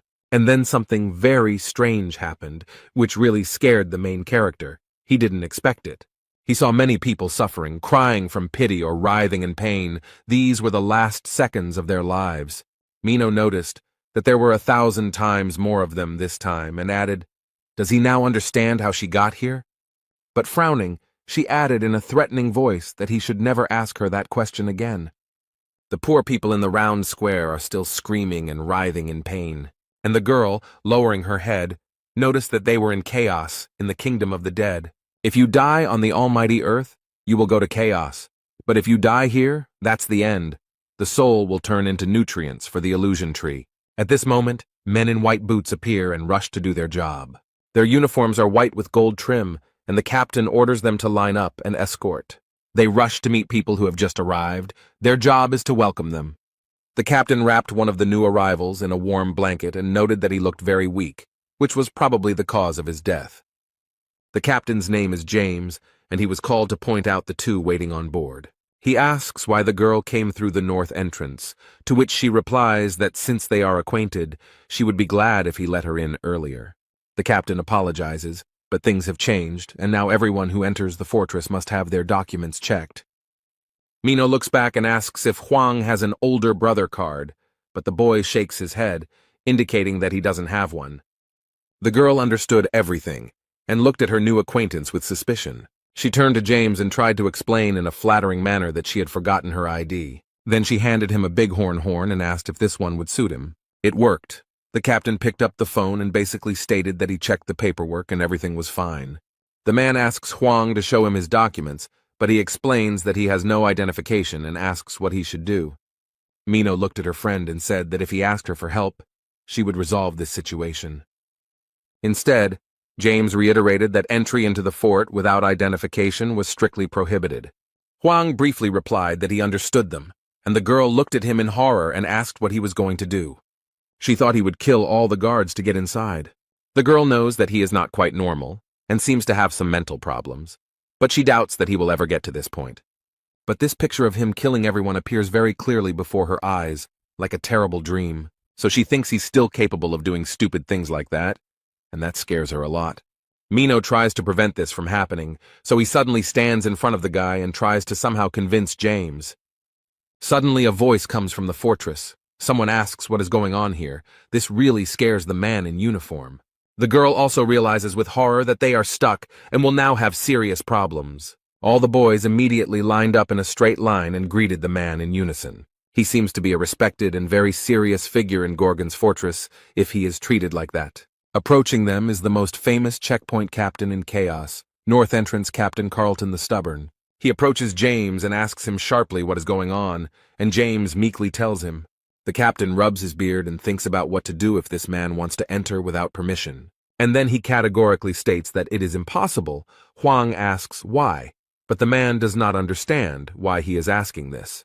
His eyes lit up blue and he read Section 4 of Article 37, which states that if there are problems with identity verification, they have the right to refuse entry to the guest. He used the skill Law of Fortress, and everyone knelt and bowed their heads before the captain. Mino doesn't really like that he used that skill. It seems like those knots are giving her a headache. However, during the lesson, the protagonist holds the sword firmly in his hand, and this skill does not affect him in any way. Huang noticed that the girl was not feeling well, so with one movement of his weapon he easily cut the knots on her head and arms. The boy shouted sharply for him to stop teasing. The captain of the North Entrance, Carlton the Stubborn, could not believe what had happened. Jae Hwan stands proudly and stubbornly declares that he doesn't care about their laws at all. And then, without waiting for their reaction, he asks what should be in this certificate. The captain doesn't understand how he managed to untie the knots, but replies that the ID card must indicate the name, status, organization, skills, class, and spirit level. The protagonist replied that in that case he did not need an ID card, since he did not want to confirm his identity. Carlton tries to use the skill Law of Fortress against him again, but it doesn't work. Since this had no effect, the captain declared that he was forced to arrest him on the basis of paragraph 6 of the second article of the serfdom law. But he used another skill against the guest, which is called Silver Shackles. Jae Hwan is chained in silver, but he doesn't look scared. The guy dealt with them surprisingly easily. The chains broke and fell apart. The captain's subordinates are shocked that this guy managed to free himself from the shackles of their respected captain so easily. The man, no less surprised, asks how he managed to do it so easily, because it is impossible to get rid of these chains on your own. Hwang points his finger at Mino and asks if he can do the same as her. This really scared the poor thing, and you can see the fear in her eyes about what might happen to her as a result. She understands perfectly well that in this situation the horn was a bribe, and the chief captain will not like it. But besides her, there is James, who received the bribe, and 2 men who witnessed it. They were also seriously frightened, and cold sweat ran down their foreheads from fear. The girl tried to stop him, but Hwang had already thrown something at the captain at the north entrance. He caught the object in his hand easily and casually, and seemed a little surprised that the boy had done so. The man looks at something in his hand with interest and attention, and Hwang gestures for him to take it and throw it. James is incredibly angry, he shouts how this bastard dared to bribe the captain. However, the man stopped his subordinate and asked the boy if his name was Jae Hwan, and the young man answered in the affirmative. And then he looked him straight in the eye, called him a gossip monger, and said that he had been waiting for him. Mino was scanned by some device and told that her soul was more than 15% destroyed, so she needed to take medicine. The captain explains that her soul has been affected, so he assumes that she knows what to do in this situation. Hwang asks with interest what this destruction of the soul is, and the girl, having taken the medicine, asks if he really doesn't know or understand anything. Soul corruption is a chronic condition quite common among the inhabitants of the house. The soul of everyone who resides here gradually deteriorates and is eventually completely absorbed into the place. That's why the horn of this animal is so valuable, and in the meantime James reports that they have escorted all the newcomers to the village. The bighorn horn is the only thing that can prevent the soul from being destroyed, so this man was happy to receive it. The girl also remembered that thanks to him she received such a valuable horn for free. North Entrance Captain Carlton Stubborn pointed the device at the boy and explained that he would now test him too. It's like some kind of eye-shaped camera that scans a person's face and gives out all the information known about him. The protagonist stands obediently and waits for this thing to tell him something about himself. However, after scanning, she found some error. It seems that this device does not provide any information. The system only showed that the process of destruction of this guy's soul went unnoticed. James and the captain are shocked by this information, as everyone in this city is suffering from soul destruction. And this thing shows 0% destruction, and it makes them wonder who he is. Carlton thought for a second, then smiled slightly and said he understood. The man takes the boy by the hand and explains that he has checked his stone and can now take it back. Hwang asks in surprise if they really don't need this thing, since it seems quite valuable. He addresses him as a messenger of gossip, and explains that the spirit stone is not something to be given to just anyone, but the guy ignores the fact that he is some sort of messenger. But the captain didn't explain anything. He just smiled slightly, and noted that he knew about it. 2 guests entered the fortress, and the captain was asked if they could be let in. Instead, the man asked James if he knew what a spirit stone was, and he explained that it was something that increased spiritual energy. Carlton noted that this was not the only thing worth knowing about this stone, and showed his subordinate something quite shocking. When he took off his white glove, his hand was in a terrible state, and his subordinate asked if it was because of the stone. The captain explained that no one except the messenger of gossip has power over this stone, and only he can bypass the destruction of the soul. Although he doesn't think that this guy is actually the messenger of the gossip, he somehow managed to control the stone. James asks if they can really trust this guy, but the captain explains that he does, deep down. Carlton recalls how he was measuring the level of destruction of his soul, and his subordinate remarked that the device must have broken. But as far as the manager knows, the device is fully functional, and can only show this in one case. This can only happen when his soul is the purest of all that exist in chaos. But James does not understand how this is possible. It doesn't matter whether he is the messenger of the gossip. What matters is that he can control the spirit stone, and what to do with it will be decided by the fortress itself. James asked if this was related to the illness of the owner of this fortress, but the captain of the northern entrance doesn't know about this at all, so he has nothing to say. And then you add that I heard that someone tried to let them through by giving a bribe, and this scared the man. Now he doesn't know what to expect. Huang walks around the fortress grounds, looks around and thinks that the streets here are very confusing. He's also concerned about why this girl is following him and who is in charge here. The captain punished her for not showing her ID and for offering a bribe to a security guard. However, Jae Hwan asked to let her go, so the man complied with this request and let her go, wishing her a good day. The guy doesn't know anything about this city, so he decided to just ask out loud if anyone here knew a good blacksmith. He continues asking questions, shows his sword, and asks if he knows anyone who could help him. Instead, a cunning man appeared who seemed to want to profit from the fool. The walk through the city dragged on, and it seemed they had entered some dark alley. It seems that the girl is already beginning to come to her senses after the captain cast his spell on her. Finally, she feels better and asks how long they have been walking and living in this settlement. The protagonist is glad that she feels better, because finally she won't be following him everywhere, so he wishes her luck and says goodbye. But Mino can't believe that he's just leaving her like that and asks him to wait for her. Huang explains that he has entered the fortress and now he no longer needs help. He looks back at his friend and casually adds that now she will only be a hindrance to him. The guy explained that they were too different to turn their acquaintance into a strong friendship. So he suggests that she go her own way, and this is where their paths diverge. The girl froze in surprise. She could not find words because she was very surprised by his decision. It seems like she doesn't want to part with Huang at all, so she's in no hurry to leave him. Suddenly, a sharp and very loud scream of a girl was heard in the tunnel. She asked the boy to stop. Mino tries to convince the guy that he doesn't know where to go, and that without her, he will definitely have a lot of problems.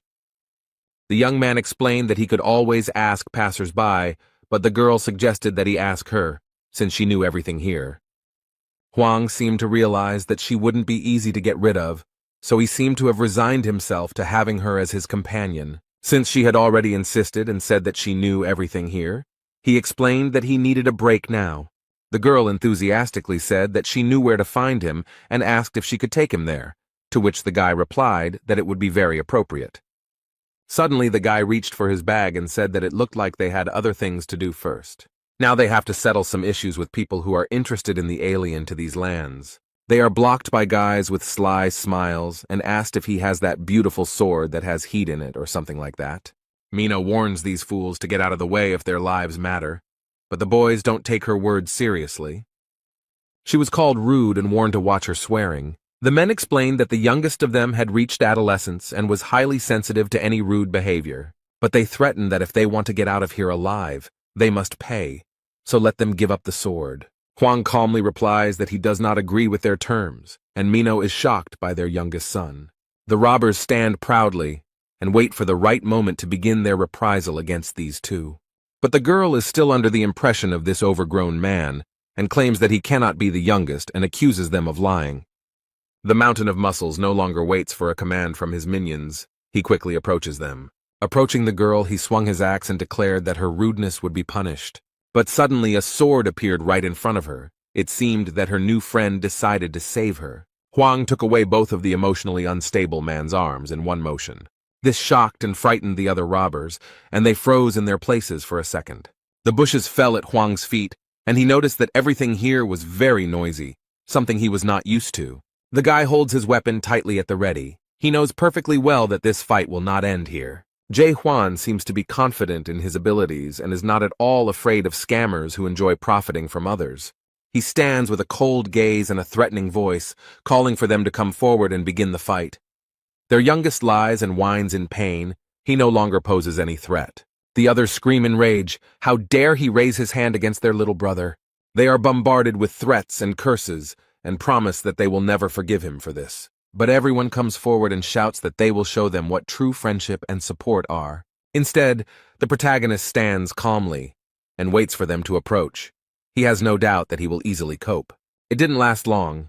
His sword was already dirty, and finally there was peace and quiet around him. The girl is delighted with how easily the guy dealt with the attackers. She is impressed and thinks about how strong his other skills are. but he explained that he only knows how to lunge. Mino was surprised at first, but then she remembered that her other friend also only used one skill, but in his case, it was defense. And then she asked why he blew off the roof of the house, because she thought that this blow was unnecessary. The protagonist recalls all these events and tries to collect his thoughts in order to try to explain them clearly. Hwang recalls that during the fight, he realized that one of the attackers was using an invisibility skill, and so he just wanted to scare him because he really irritated him. The girl asks in surprise what kind of normal person would destroy the roof of a house just to scare people, but the guy, in his defense, explains that, in his opinion, this is completely normal. They continued on their way, and along the way the girl suggested that the guy name his blows in a very pretentious way, but Hwang did not like it. They reached the Twilight Strike, the most famous and best forge in the entire settlement. They come closer, and one of the blacksmiths asks if they need help. Master Naven explained that they were very busy right now, and if they ordered anything today, they would have to wait a bit. Mino asks why they have so many orders, and the guy replies that only the deputy owner of the forge is on shift today, and they have a lot of work. However, he added that it would be easier for them to buy a finished product than to wait for the order to be ready. At this time, all the craftsmen are busy examining the dagger made from the horn of a quadriga, and they have to make a slot for the handle. His assistants shout to each other that they want to help with the work with such a legendary dagger. Michael Gernard, assistant forge manager, noted that the horn is not easy to break, making it a challenging task. But he decides to play a game with them, and makes a bet that whoever of them can make a hole for the handle in this dagger will become the owner of the forge's assistant for the whole day. The first volunteer is actively trying to do this. He has made every effort, but he is not succeeding. The assistants take turns trying to make a hole, but they can't do it. The horn is very strong. The deputy is angry that these guys are so weak and can't even scratch him. Hwang saw all this and decided to try his hand too, although Naven tried to stop him. He tried to convince the guy that he shouldn't go there, and Michael heard him. The main character boldly enters the forge and asks to be allowed to try his hand. The blacksmith thinks that the boy might think this is an easy task because his assistants failed to do it, but Hwang knows full well that this horn is made of materials that are difficult to work with. He added that it was not that they were losers, but that he was extremely experienced and had his finger on the pulse. What happened next left the deputy blacksmith completely stunned, and he was so shocked that he couldn't even move. The man can't figure out how this guy did it and what tricks he has. Jae Hwan didn't use any tools, but simply made a hole in the corner with his finger. The boy proudly asks if he can now become the deputy head of the forge for one day. But suddenly cracks appear around the finger on the precious and rare horn. The blacksmiths watch in shock, wondering if he could really destroy such a strong material with just one finger. Michael Gernard is furious. He can't believe this idiot broke this thing. He is ready to tear the guy to pieces and shouts that this is a very expensive thing, and how dare he break it. The protagonist justifies himself by saying that he thought he had calculated his strength, and Mino seems to be getting great pleasure from watching all of this. Now the guy understands that it is easy to break it, but difficult to make a hole in a certain part, and he replies that he is sorry. The blacksmith was still terribly angry. He asked if he really thought his apology would help them in any way. He tries to explain that it is a very expensive thing, and now he doesn't know what to tell his client. Hwang promised to compensate for his loss with an even better horn, but Michael finds it hard to believe. The guy put his hand in his bag and tries to find exactly what he needs now. He pulled out the real horn and handed it to the blacksmith, who was shocked to see it. But he explained that it was a horn with 5 horns, and as far as he knew, it was a little better than what they had. The man holds this amazing thing in his hands and realizes that it is a real horn of the 5-horned Harnack. The protagonist asks if this is enough and explains that he doesn't have another horn right now. The blacksmith is shocked by all this and remarks that this would be quite suitable. The boy sighed with relief and asked if he could stay in their forge for a while. Blacksmith Michael looked at him menacingly and ordered his assistants to close the front door. The young men, still shocked by what they saw, unanimously declare that they will immediately fulfill his request. Jae Hwan continues on his way, where he is led by the deputy head of the Twilight Attack Forge. There's a sign on the door that their forge is closed, and Mino wasn't invited inside, so she'll have to go somewhere alone. This forge is considered the best in Gorgon's fortress, and since the boy is currently acting as deputy, he can use any tools and materials. The guy modestly thanked him, and Michael asked with interest where he got this horn. The protagonist, preparing to start work in the forge, briefly replied that he had received it. The man asked if he had managed to destroy the pentagram on his own, and the young man confirmed that he had. Huang asked for help, and explained that he needed a sheath for his sword, while the blacksmith thought about how rare it was to meet such a young man. The blacksmith very carefully placed the extremely rare and expensive horn on the table, but he was shocked, and asked if this guy was really going to use Harnack's horn for his vagina. The protagonist pulled a sword out of his bag, and the blacksmith, at first surprised, exclaimed that this was such a weapon. And when he picked it up, he assumed that it was a copy of the Ice Dragon's sword, and added that it was very beautiful and rare. After thinking for a while, the man explained that making a sheath for such a powerful weapon would be quite difficult, and that it would be better to make a new sword out of this horn.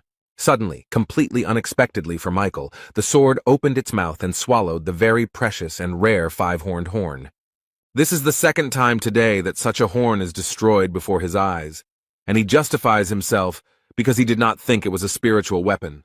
But he is so fascinated by this amazing weapon that he has no time to grieve over what is lost.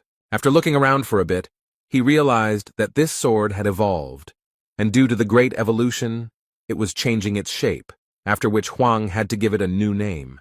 Because after a great evolution, every spiritual weapon loses its original name. Michael regrets that the horn swallowed the sword, but the guy calms him down and explains that it doesn't matter because he still has the sword, and he calls the sword a pig's snout.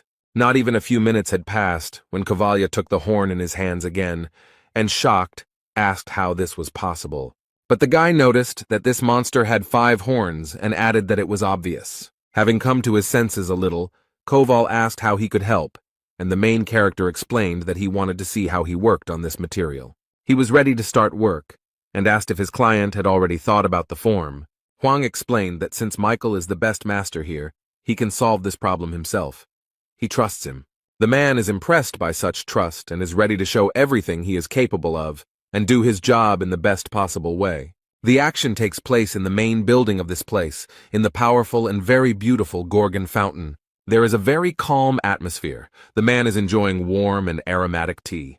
As he sipped his drink, his subordinate told him regretfully that he was very sorry. The man knelt down in front of the owner and told him that they had beaten up all the bandits, and then he lost sight of his target. Gorgon Fortress Minister Jurken Yeber thought for a moment about this guy's words, but he is interested in how he lost them. The man replies that it is difficult for him to say specifically. He only knows that he lost consciousness, and when he came to, he found himself on the roof. The minister asked in surprise if the target had been able to detect or somehow sense his presence. The man thought for a moment, since he was able to experience a high-level 3 invisibility skill, then he himself must be at least level 5. Jurchen Saber ordered his subordinate to gather as many people as possible and search the entire territory of the fortress. The man left the office, leaving the minister alone with his thoughts. Suddenly he felt a severe headache, frowned, and clenched his teeth. A strange sensation permeates his entire body. He feels every muscle tense. The table he was sitting at swayed and the tea almost spilled out of the beautiful porcelain cup. His legs felt like cotton wool. They didn't obey him at all, but on the contrary, they pressed tightly against the chair. The minister, exhausted, banged his fist on the wooden table and tried with all his might to pull himself together. Overcoming the unbearable pain, he asked the owner of the fortress to be patient and wait a little longer. Meanwhile, at the local bar, as usual, alcohol was flowing and people were drinking no matter what. People sit quietly at tables, eat their ordered dishes, and watch TV. The program Top 10 of this week is coming to an end, and the presenter is a little sad about it. But she still has the latest videos, and the girl assures that each of them has already heard about it. He became very popular in Little Brother, and this video is now being talked about by everyone. It talks about the lonely hero of the 99th floor. People are watching this guy on video and wondering where he is now because the Lord seemed to really like him. There are rumors in the bar that the tower has stopped growing plants, and it is assumed that this happened because the tower's owner was trying to cheat. It is said that the tower was completely destroyed, and its owner fled, although for the demons, this tower was worth a lot of money. The bar's patrons think it would be better to sell it at the market rather than destroy it, and in between conversations they order more drinks. Suddenly the door opens wide and Mino appears, looking very unhappy about something. She walks past all these drunk men. What an impression such a beauty makes here. The girl boldly walks past them and sits down at the bar counter with other visitors sitting nearby. One of them is already quite drunk and tries to flirt with her. He asks if she is alone here. The girl addresses him in a very threatening and aggressive manner, making it clear that she does not want to date anyone. The man immediately realized that it was better not to disturb this sweet girl now, so he moved away. Mino is in a very bad mood right now and can't understand why she is so sad. She takes out the money, gives it to the bartender, and orders herself a liqueur, hoping that it will lift her spirits and make her feel a little better. The girl asks the bartender for more. She wants to drown in alcohol and forget. Not much time has passed, and the girl is already quite drunk and tells the bartender what is bothering her. She drunkenly says that this guy is a terrible weirdo and is making a big deal out of himself. The owner of this tavern, Claire, exhales heavily and notices that the girl hasn't even had time to get drunk yet, and she's already talking nonsense. The woman explained that there were many good men around and asked why she was so attached to him. The girl lowered her head, but the only explanation she had was that he was starting to really irritate her. She remembered him from fights and explained that this guy destroys absolutely everything in his path. It irritates her that he walks around swinging his sword as if he doesn't care about anything at all. Mino tilted her head and remembered how he spoke and what he said, and it all sounded very strange. The trouble is that he speaks to her very poorly and completely incomprehensibly. She was angry with him because he did whatever he wanted, even knowing that he was in the world of chaos. Huang responded that people usually think it's the end, and then added that she is no longer human, and they are very different. Apparently these words really touched her, because the poor thing sadly leaned over her glass and fell silent. She is terribly irritated that this man does not take her seriously and considers her a nobody. The girl noticed that everyone present there was struggling for their lives, and he just appeared out of nowhere. She remembered asking him what he would do when he was horrified, and the boy briefly replied that he wanted revenge. But he didn't explain why he wanted revenge, so the girl thought he was looking down on her. Mino is terribly irritated by his behavior. Next to him, she feels inferior and worthless. Claire noted that she was still just a child and asked her not to go near the man again. But she doesn't understand at all why she needs this, and asks the bartender to explain it to her.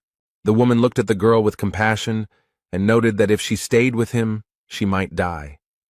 But Mino asked why she became so serious and thought she might die, and at that moment the door of the bar opened.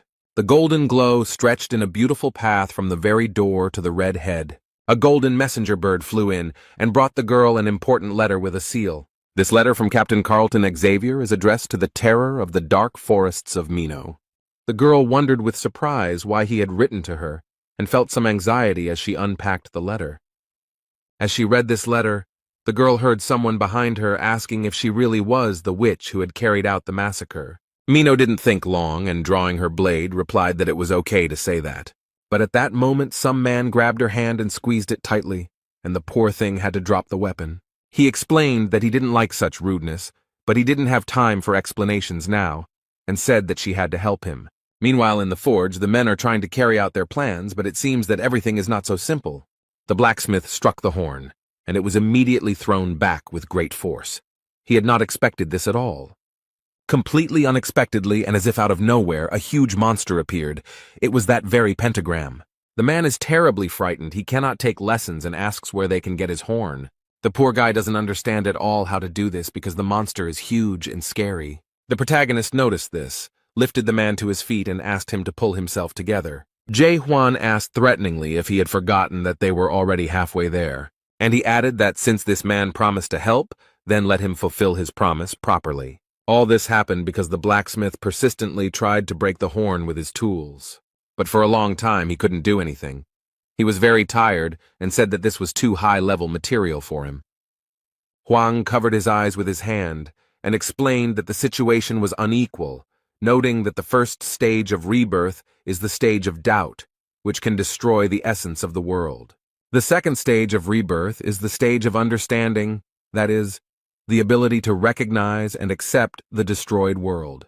The blacksmith seemed to discover a strange, secret vision within himself, and looked in amazement at the horn on the table. The thing began to move and seemed to change its structure and shape without any apparent reason. A large black substance begins to rise and form something completely unlike itself, which seriously frightens the man. There was a strong, bright flash that made blacksmith Michael Garnard close his eyes. And when she opened them again, he couldn't believe that what he saw was actually happening. From this strange black matter emerged a huge and terribly evil monster. The man seems to freeze in place from horror and complete incomprehension, and Huang asks him to come to his senses. But he added that since the blacksmith promised to help, he must do it now. Michael is horrified and cannot understand if this monster is really Harnick's horn, and that he used his pathetic skills against it. Suddenly, in the middle of this space, he saw a door. The man thinks that he is sleeping, so he wants to wake up as soon as possible. The blacksmith quickly runs to the door, being completely sure that this is a dream, and Huang does not have time to stop him.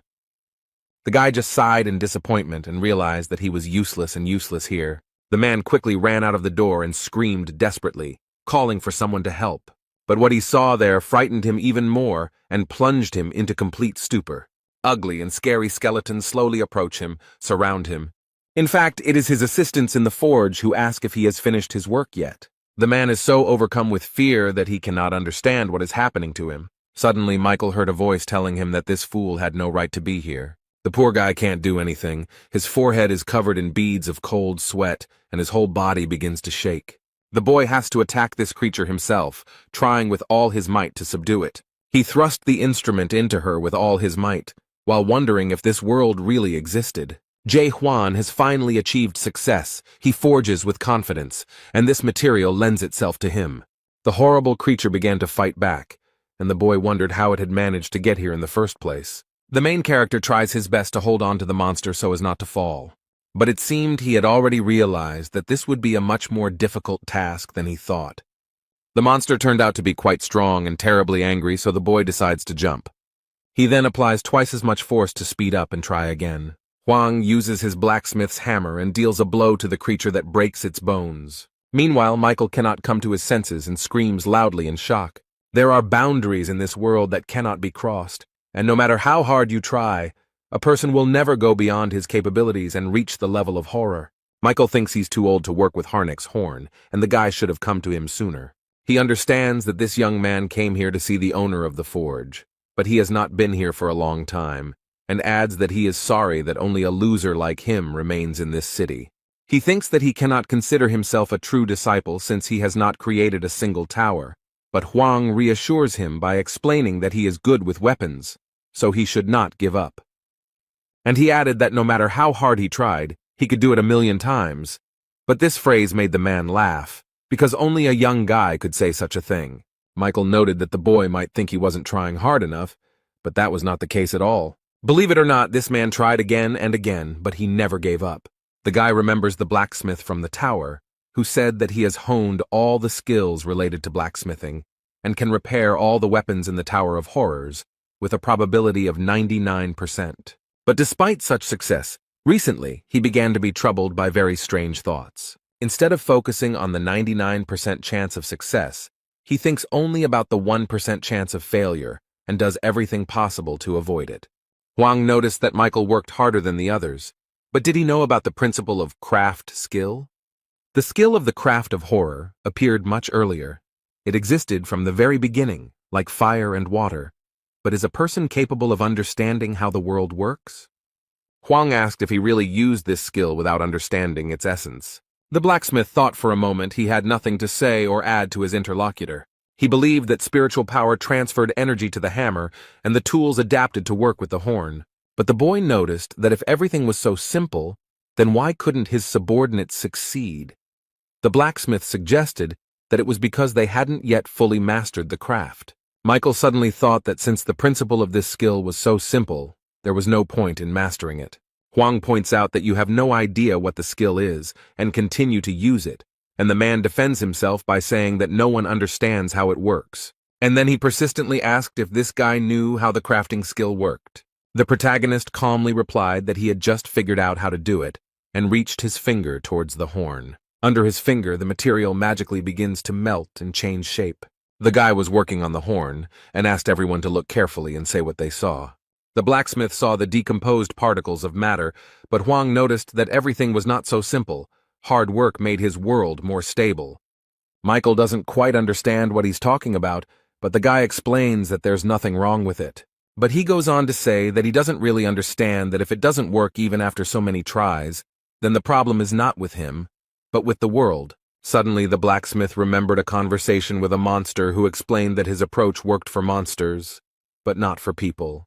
The man asks what then is suitable for humans, but the creature does not know and explains that humans cannot achieve anything higher than becoming a disciple. But he still worked hard and tried to achieve this mastery, and it was terrible. And now he doesn't understand what to do, whether this guy is really offering to challenge the world, because this world rewards all efforts. The result justifies the efforts.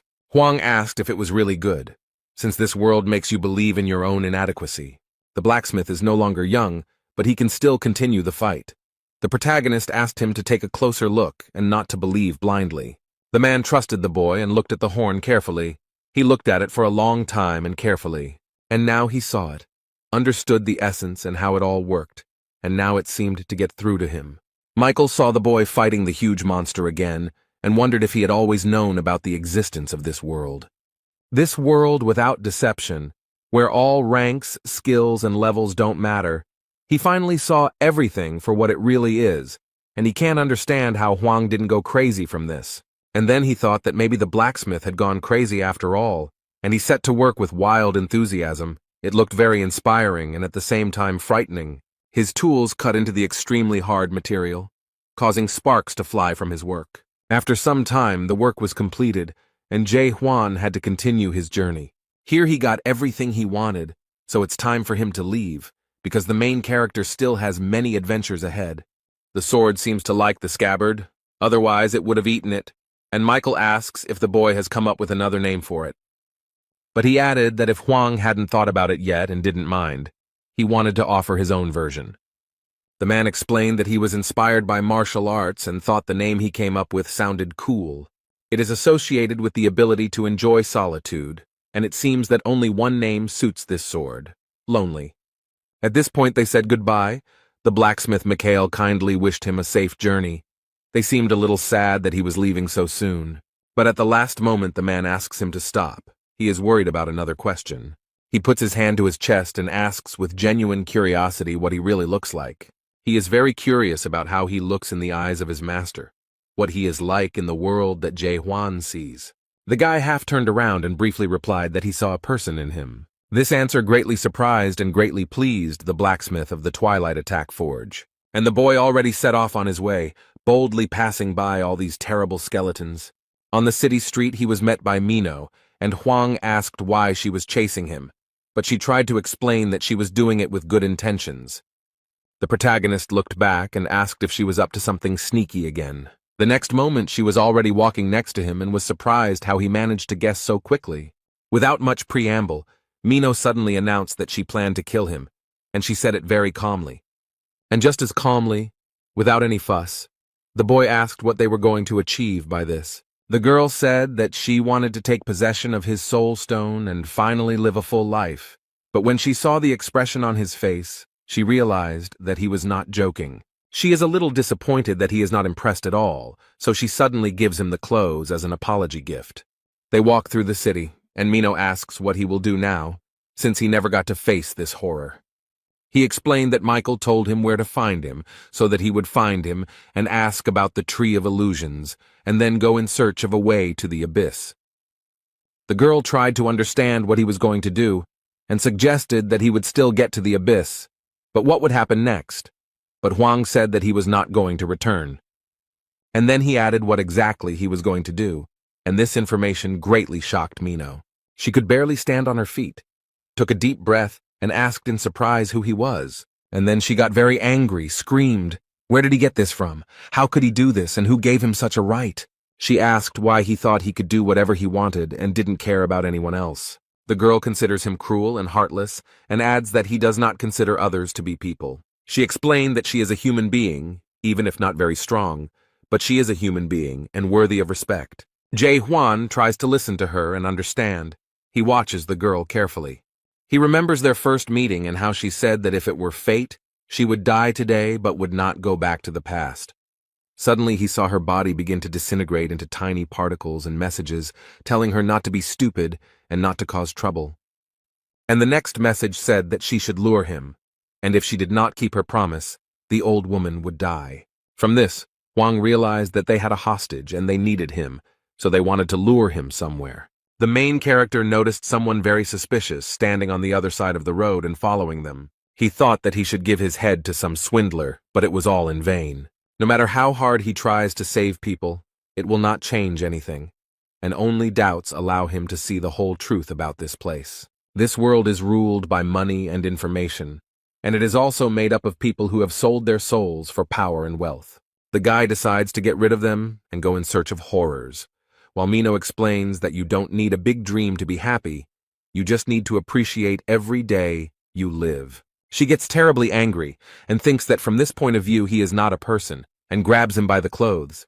The girl boldly declared that she did not want to stay with him as long as he had such goals. When she broke up with her boyfriend, she said she hoped to never meet him again.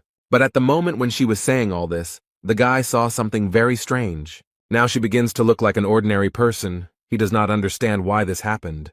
Huang noticed a message that the witch had betrayed them, and all their plans of horror had collapsed. Meanwhile, the girl headed to the bar where she had recently been drinking and sharing her problems. She walked to the door and thought sadly about how this could have happened. She opened the door, apologized to her aunt, and asked if she had kept her waiting.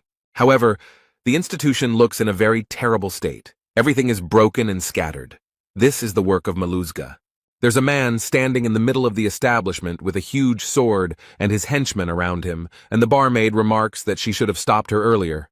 And she added that this time she would really die because of her. And the man holding Claire threateningly demanded that she shut up. The eldest of the Kim Chinbang brothers, Jenya, asked why the witch killer came alone, since they had an agreement. But she said he was very naive to think that the witch could keep her promise. She prepared her daggers and explained that he would not come because he had gone to destroy the world. And after these words, she abruptly released her weapon to hit as many opponents as possible. This evil man smiled slyly and noticed that this girl had completely gone crazy. But he immediately cast a shadow on her, and in the forests, she was nicknamed the Witch Killer because of her ability to lure creatures. Jenny is very curious to see how she will cope with these shadows he casts on her. It looks like he wants to see an interesting show. Meanwhile, Mino is doing well. She has learned to avoid the shadows and not give in to any of these creatures. These creatures are no match for such a strong witch. The girl does a somersault and throws her daggers. The man realized that if he wanted to win her over, he would have to put in some effort. So he decided to use his powerful weapon and made several powerful attacks with it. His movements formed a powerful cross, which was now rapidly approaching the poor girl. It's as if he has Mino chained up and she's trying her best to break free. Meanwhile, this man was preparing to approach the witch who had caused the massacre and believed that he had already won. The girl has freed herself from his power, but it is as if she has burned herself, and she regrets that this is happening far from the fortress. The eldest of the Kim Chunbang brothers noted that the soundproofing was good here, so there was no point in shouting. But she had one last chance to bring the boy here. But she is not going to do this, and threatens that the dark forest will take revenge on them for her. The man said that by the time the fort found out what they were doing there, they would both be dead. Mino used her skill, Akaram's 7 swords, and added ice defense. Such skill impressed her opponent, so he noticed that she looked good, and he didn't expect her to be so strong. But these skills mean almost nothing to him, and the man promises to tear his opponent apart with his bare hands. The poor thing can't resist his strength. She's in pain, and it's hard for her to keep from falling. The girl holds on with all her might, her eyes almost closing. She wants this to be the end. And the last thought that came to her mind was the question of whether she would go back in time if she had the opportunity. And only now did she realize that she wanted to return so as not to leave Huang again.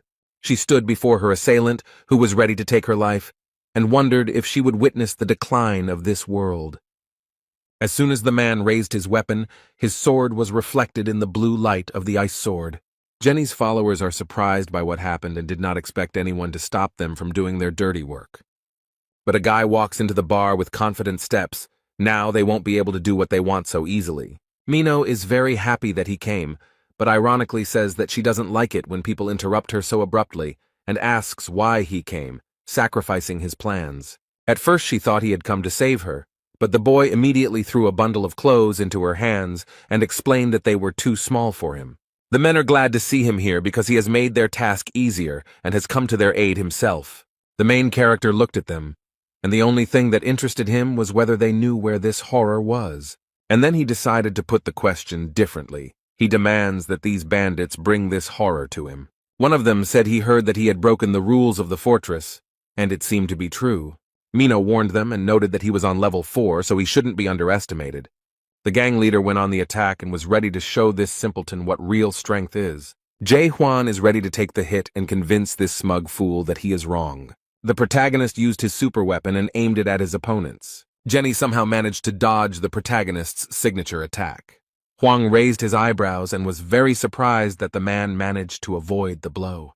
The opponents are surprised. They thought he was just an ordinary newbie, and now they assume that he can become the champion of the abyss. The guy remembered that the only one who managed to avoid his blow was the pentagram, so he and this person were on the same level.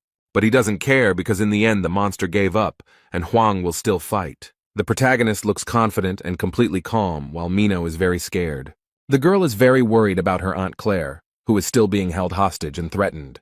The gang leader realized that his rival was stronger than he expected and decided to scare them by telling them that their hostage would die. The woman screams for them to attack without delay, but at that moment one of the bandits gives her a hard slap and tells her to shut her mouth.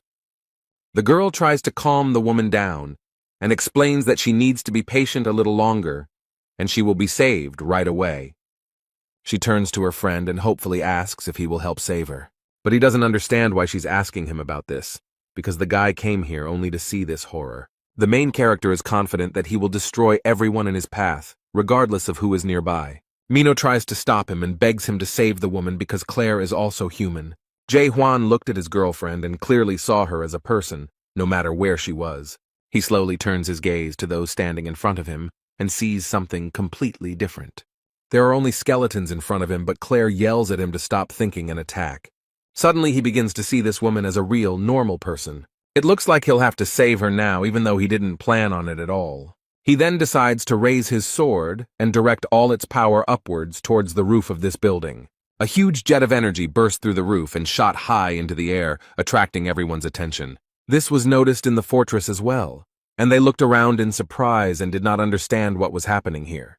The captain of the north entrance also noticed it and seemed very interested in what it was, so he immediately orders his subordinates to head to where this light is coming from. It turns out that there was some strange magical dome above the house, created by the smoke of the villains. They realized that they were now in trouble because Hwang had broken the barrier of silence. Immediately after this, people in uniform appeared and were ordered to cordon off the area. The captain and his subordinates suddenly burst into the almost destroyed bar and arrived here very quickly. The captain looked around. He immediately realized that Jae-hwan should be here and asked threateningly what was going on. The main character reported that this man was brazenly violating the laws of the fortress. The guy did not go into details, but he has an assumption that he violated paragraph 4 of Article 276 of the Criminal Code. But he added that this man probably wanted to unite with horror and destroy this world. But Mino is shocked because this was Hwang's plan. The captain arrests them under paragraph 4 of Article 174 and paragraph 6 of Article 124 of the Criminal Code. The bandits are not very happy that they want to be arrested, so their leader gives the order to flee. However, the man is not going to let them go so easily and uses his silver chains skill. He immediately grabbed himself with 2 bandits who really wanted to break free, but couldn't. The man is not going to stop there, because he still has to catch the leader of the gang. So he takes out his gun and warns them that their best option would be to surrender. However, Zhenya seems to be confident in her abilities and is not going to surrender to the law so easily. He drew his weapon and was ready to fight the captain, just so that he would not be put in prison. A battle between 2 rather strong opponents takes place under a huge hole in the roof. Neither of them is going to give in to the other. Neither of them is ready to lose. The gang leader waves his weapon wildly and shouts furiously, demanding that it burn with a blue flame. However, the captain is not afraid of empty threats. He uses his silver chain skill. The man wielded it skillfully as he instantly and effortlessly tied his opponent's hands. But he threw him to the ground with all his strength, so that the man would not be tempted to continue the fight. Zhenya realized with despair that he had no choice. He was already completely defeated. The captain pinned him to the ground. The man sighed heavily and admitted that he was now giving up. The warrior leader is glad that the man surrendered and notes that it was a rather wise decision on his part. But suddenly, completely unexpectedly, one of the villains threw a lighter at Carlton. She falls into the middle of the room and begins to do exactly what she was thrown there for. Black and acrid smoke filled the entire building, making it difficult to breathe and understand what was happening. The man watches the house from afar, the smoke from which has already cleared a little. He did not think that he would have to take such measures. One of the bandits seemed to have inhaled the smoke. If you inhale a lot of it, you can die. He turned to the man and aggressively asked how he dared to use black smoke without consulting their leader. The leader of the Forbidden Paradise clan, the wanted warrior Hexal Ran, did not comment on this, as he was more impressed by the witch's skill and remembered that they had promised to bring her to him. The boys explained that the witch was not to blame because they used silver amulets against them. Only now did Hyuksol realize that Juan was there too, and he was glad that the boy had inhaled that smoke and thought he was already dead. However, as soon as he thought about it, he noticed something near the building that surprised him. Jae Hwan emerges from the building unharmed with his friend, the witch Mino. It looks like he used his super weapon to avoid the harmful effects of the smoke. But as soon as he came out, he immediately noticed these scoundrels on the tree, and with one swing of his sword cut down the thick trunk. They are extremely shocked, and do not understand how this guy's spirit did not decompose under the influence of black smoke. The man suggested that it might be a messenger, but he had never seen them without antennae before. Huang looked around and made sure the girl was okay and could stand on her own so he could finish his work.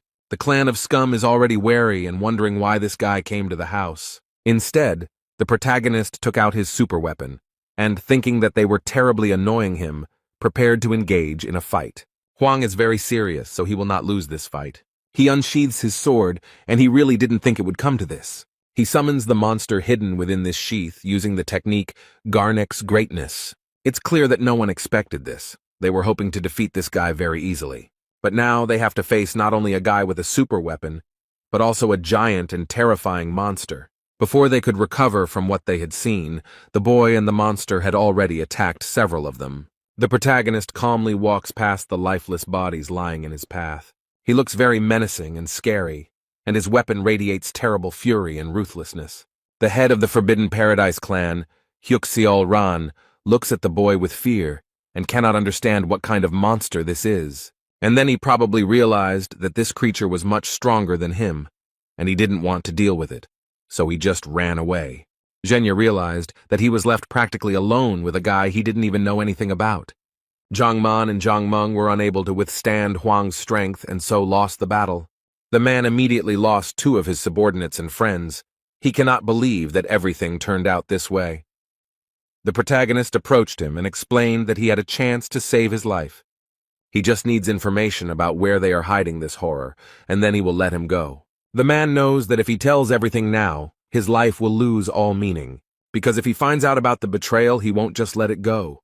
Jae Hwan became very curious about who Zhenya was referring to, and who would take revenge on him for this. The bastard took another look at all his comrades who had just died and realized that there was no other way out. He already understood everything perfectly well. He knows that in any case he is destined to die. So the man boldly takes the blue stone out of his pocket and eats it.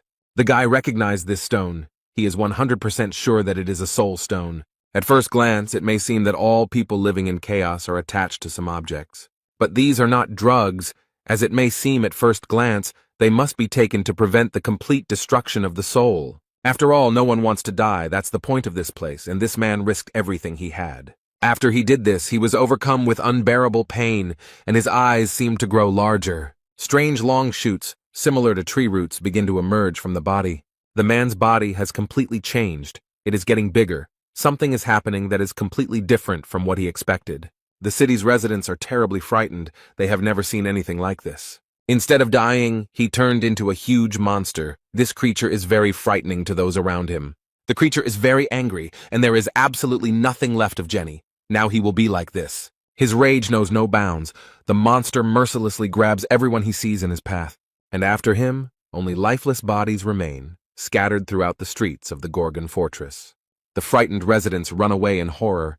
They do not want to be left without their souls, which they value so much. And Zhenya finally sees the true essence of this world. Now he knows that there is nothing good here, so he does not need to be afraid to die and give up his soul. Now he knows that he held on to all this in vain, but he could be truly free. This being is now satisfied.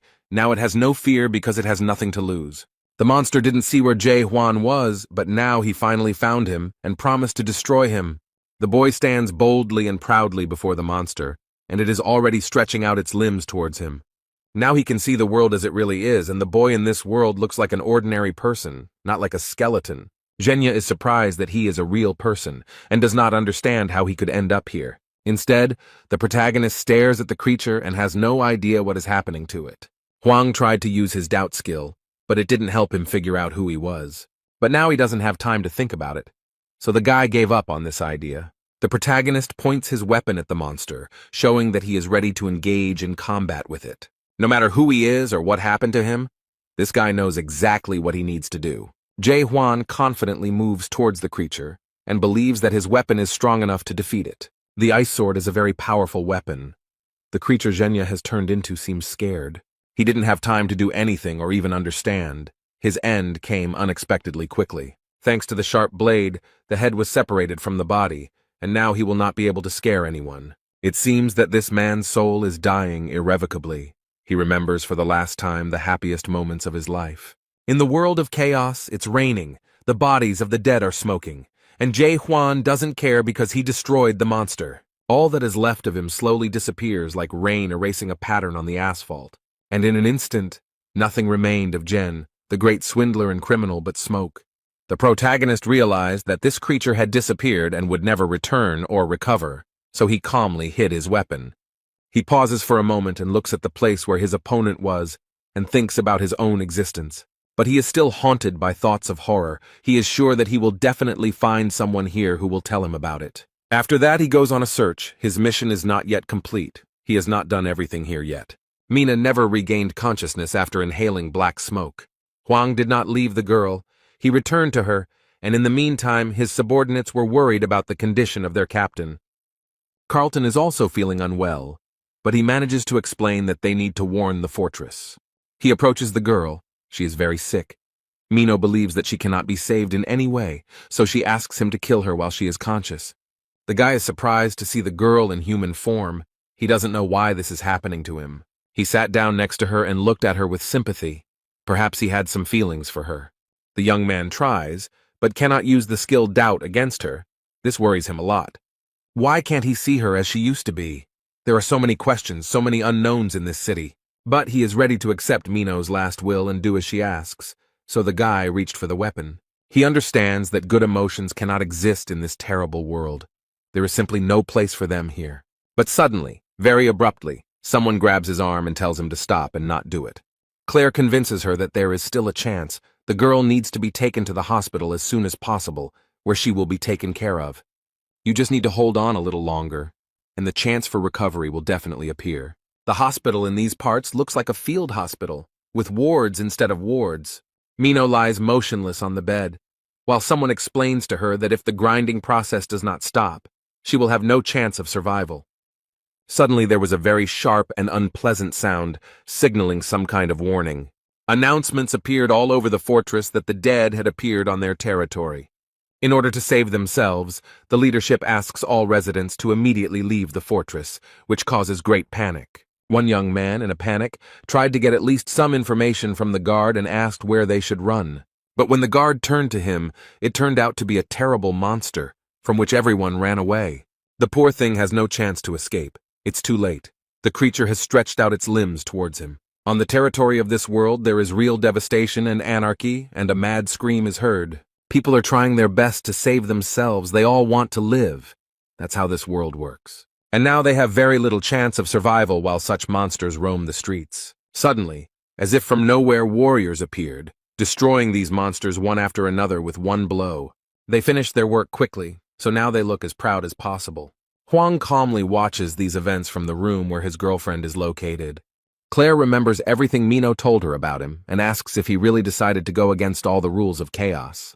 She believes that this person judges the world by himself and decides for himself who has the right to be called a good person. She understands him very well, because when you get here, you adapt not because you are stupid, but because there is no other choice. The guy suggests that people here simply don't have the courage to change anything. But Claire was skeptical of his words and asked what all this courage was for. Huang tries to convince the boy that it takes courage to step outside the box. Only with courage can one break accepted laws and rules to see a new path. The woman noticed that he was one of those people who always strived for something. Perhaps he was right, but she could not understand him because he had such courage. Claire raised her head, looked at Huang intently, and stated that she knew one thing for sure. She understands perfectly well that this guy is dangerous, so it is better to stay away from such people. Mino hopes he won't leave now, but Claire has made it clear that she wants him to leave. And this is not because of her personal dislike or desire, but because he gives people hope. And then he drives people to despair. It's terrible and very cruel. It's better for him to leave.